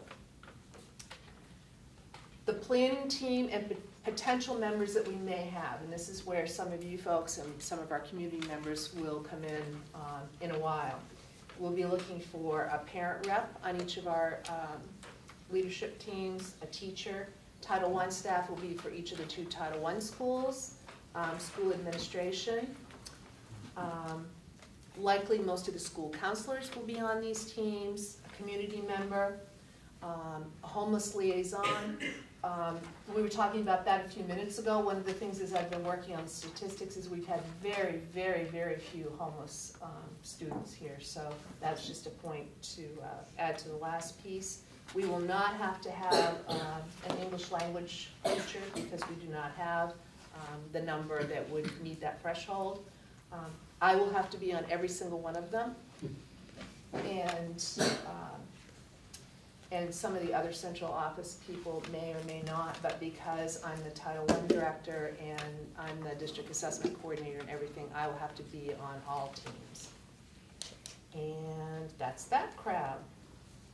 So what I'm doing right now, so you know some of the data that we're trying to collect, is I'm collecting student demographic data, Title I data, community demographics, and the only way I've been able to do that is via the census. So I've been just taking census numbers from 2015. Teacher demographics, homeless students, English language learners, student behavior. So I've had to go back through and find all the numbers of restraints, expulsions, all that. Student attendance rates, graduation rates. We'll be looking at high school opportunities. We're looking at achievement data for literacy. And I have to have 2 sources for each building. The same is for math. And then we've also needed to include principal profiles talking about who the leaders are that are running each of our buildings. We're plugging that in as we go, and as I said, we're meeting next week as a full admin team to talk about what our timeline is going to look like. I would anticipate us having enough data gathered that we would be able to probably have our first more community-oriented, so having a full leadership team meeting sometime in January. So the individual shell for this, when you just look at the piece of paper for it, it's 24 pages long. I imagine that when we are done, each plan will be between 50 and 75 pages. The district plan will be bigger because I have to do it times 7. We've begun to do that. We've populated some of that information. We've put in, actually, since I wrote this last week, I said 15 hours. I've already put in probably 25 to 30 now hours to the data collection and input. We have to do this. It's mandatory for anybody who accepts this money. And that's my information, so I wondered if anybody has any questions. Yes? One quick one. In the table of contents, you said section 7 we skip, Yes. and the fiscal requirements is if you spread it out to the whole school, so do we get to skip section 10 as well? I believe we're going to be able to skip that as well. Okay. So we're going to have 8 of the 10 that we have to do. It's small help, but. It's small help, but you know, I'm always looking for something positive. So it's doable, it's work. I did just, everybody in my same position around the state, when we attended the training, all of our jaws dropped a little bit, and we all picked them back up, and asked, you know, with the amount of paperwork that we do already, but we have been assured and supported and advised that this should be a roadmap that we are following for all of our needs assessment for our district. So we will certainly be doing this. We've started that process. The principals are all being very supportive of helping with it. And we just want to give you a quick overview of something that's another project that we're needing to do that, as you can see, is a pretty good sized project. How often do we have to do this? Well, this is the first time we've had to do one to this magnitude. We will probably have to do one every year from now. But once we have all this initial data, I can just add rows, so. And then we'll just be able to put in changes that we need.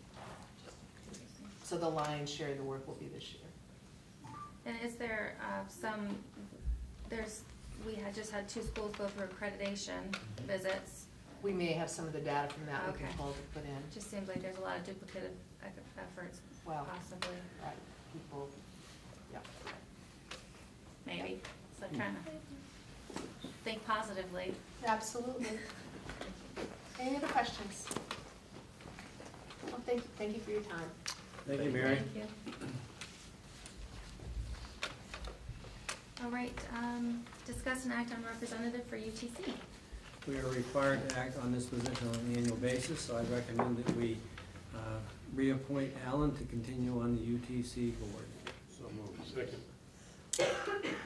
Any discussion? Alan, are you willing? Yes, he is. Can you decline that? He can't. Let me take that. All right, great. All those in favor? Motion passes. Thank you, Alan. When is our board tour of UTC scheduled? set that up yet. I'll look and see how we can modify that January to May date and shift that around a bit. Last year it was in June In June, we pushed that. We're still. We did. I was gonna Remember, we say were it's there during budget, discussing but budget. that last Oh, that's month. right, too. It'd be nice to do it in the middle of the. We'll get ahead of that, winter Ron. and- I'll get that done. Before, hopefully in June, we're I not. think we were accused of running away when we went there. I'll take care of that, yeah. But Okay, do we have any meeting dates that we need to set? We're gonna reschedule the education committee, typically it's standing, right before the board meeting, and we're actually gonna have to push that back to the following week. I don't know what the date is. So it would be January 10th. You're gonna move education from 3 to 10? Yep. Yes. Okay, thank you. 6 o'clock. Yeah. Building committee has a meeting scheduled for Friday, January 5th. Is that January 5th? No. at 9 a.m. Building committee, 9 a.m. That's what we did. Question, is the education committee meeting, where are we gonna meet, here? Yep. Because AJ? it said Wagner, because that's where we're. Oh, are we at here Wagner? at 9, Well, we here. won't be. I Okay, think so it's it'll be central. here? Central. Okay. January 5th, you said. It can't be at Wagner. Is that Friday? Well, Do it's the anything, week after, um, the board meeting. Ad hoc?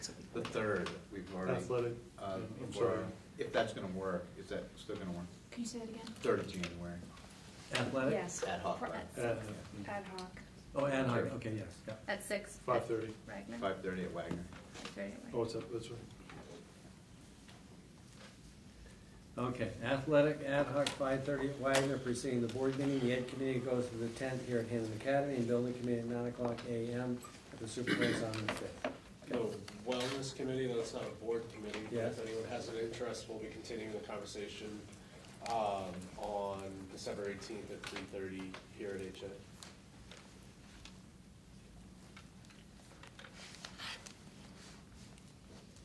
And Okay. just as a side note also, December 18th, the union has the kindness guy coming back. I believe it's the 18th. I don't know if anyone's still here from the union that could speak to that. That's actually Teach Learn Support, which is not. the TLC, association. sorry. It's a separate entity. Yes, thank you. Think we're all set? Yeah. Is there any other business the board members would like to take regarding tonight's meeting? Wonder if we should revisit the conversation about the resolution, given the presentations tonight and some of the public comment. May I recommend that maybe go back to the policy committee? Started at the policy committee? I don't really know if, I think that it's, The policy though, I know that where it started. well, you brought it to the board. No. It started with the policy committee and then came to the board. There was a reasonable recommendation to make an adjustment to it, and I think we should look at that. And that's, I think we've had some more public comment Right. in addition to the presentations. I think it's worth. I personally don't think that, I think that it needs to be discussed at a committee level and then brought forth for board discussion. Whether it be that the committee recommends we move forward, we make revisions, we do policy, what have you, but I think that, it's not ready for full board discussion at this time. Well, it was tabled, quite frankly, and do we need to have a full board motion to take it off the table? That was the formal motion that was made at that meeting. It's different than just not talking about it or amending it. Well, it's probably the motion's died at this point, but if Wally, if you would like to make a motion that the policy committee revisit it, it sounds like we want a vote. So moved. No, you make the motion. Make it easy. I'd like to move that we continue the conversation at the policy committee level just to see where we'd like to go with it. And then if that committee so decides, bring it back to the board for discussion. Okay, is there a second to that motion? Second. Okay. Discussion. Is there any discussion about that, moving it to the committee level, which is the motion, I not on maintain the that the topic? resolution is still that it lives mainly in the political arena, and that for that reason, we've in the past not engaged that where it's been divisive. I think there's a policy that guides us on that. In fact, we probably should look at that before we move further on this motion. Okay, So, any other discussion about that?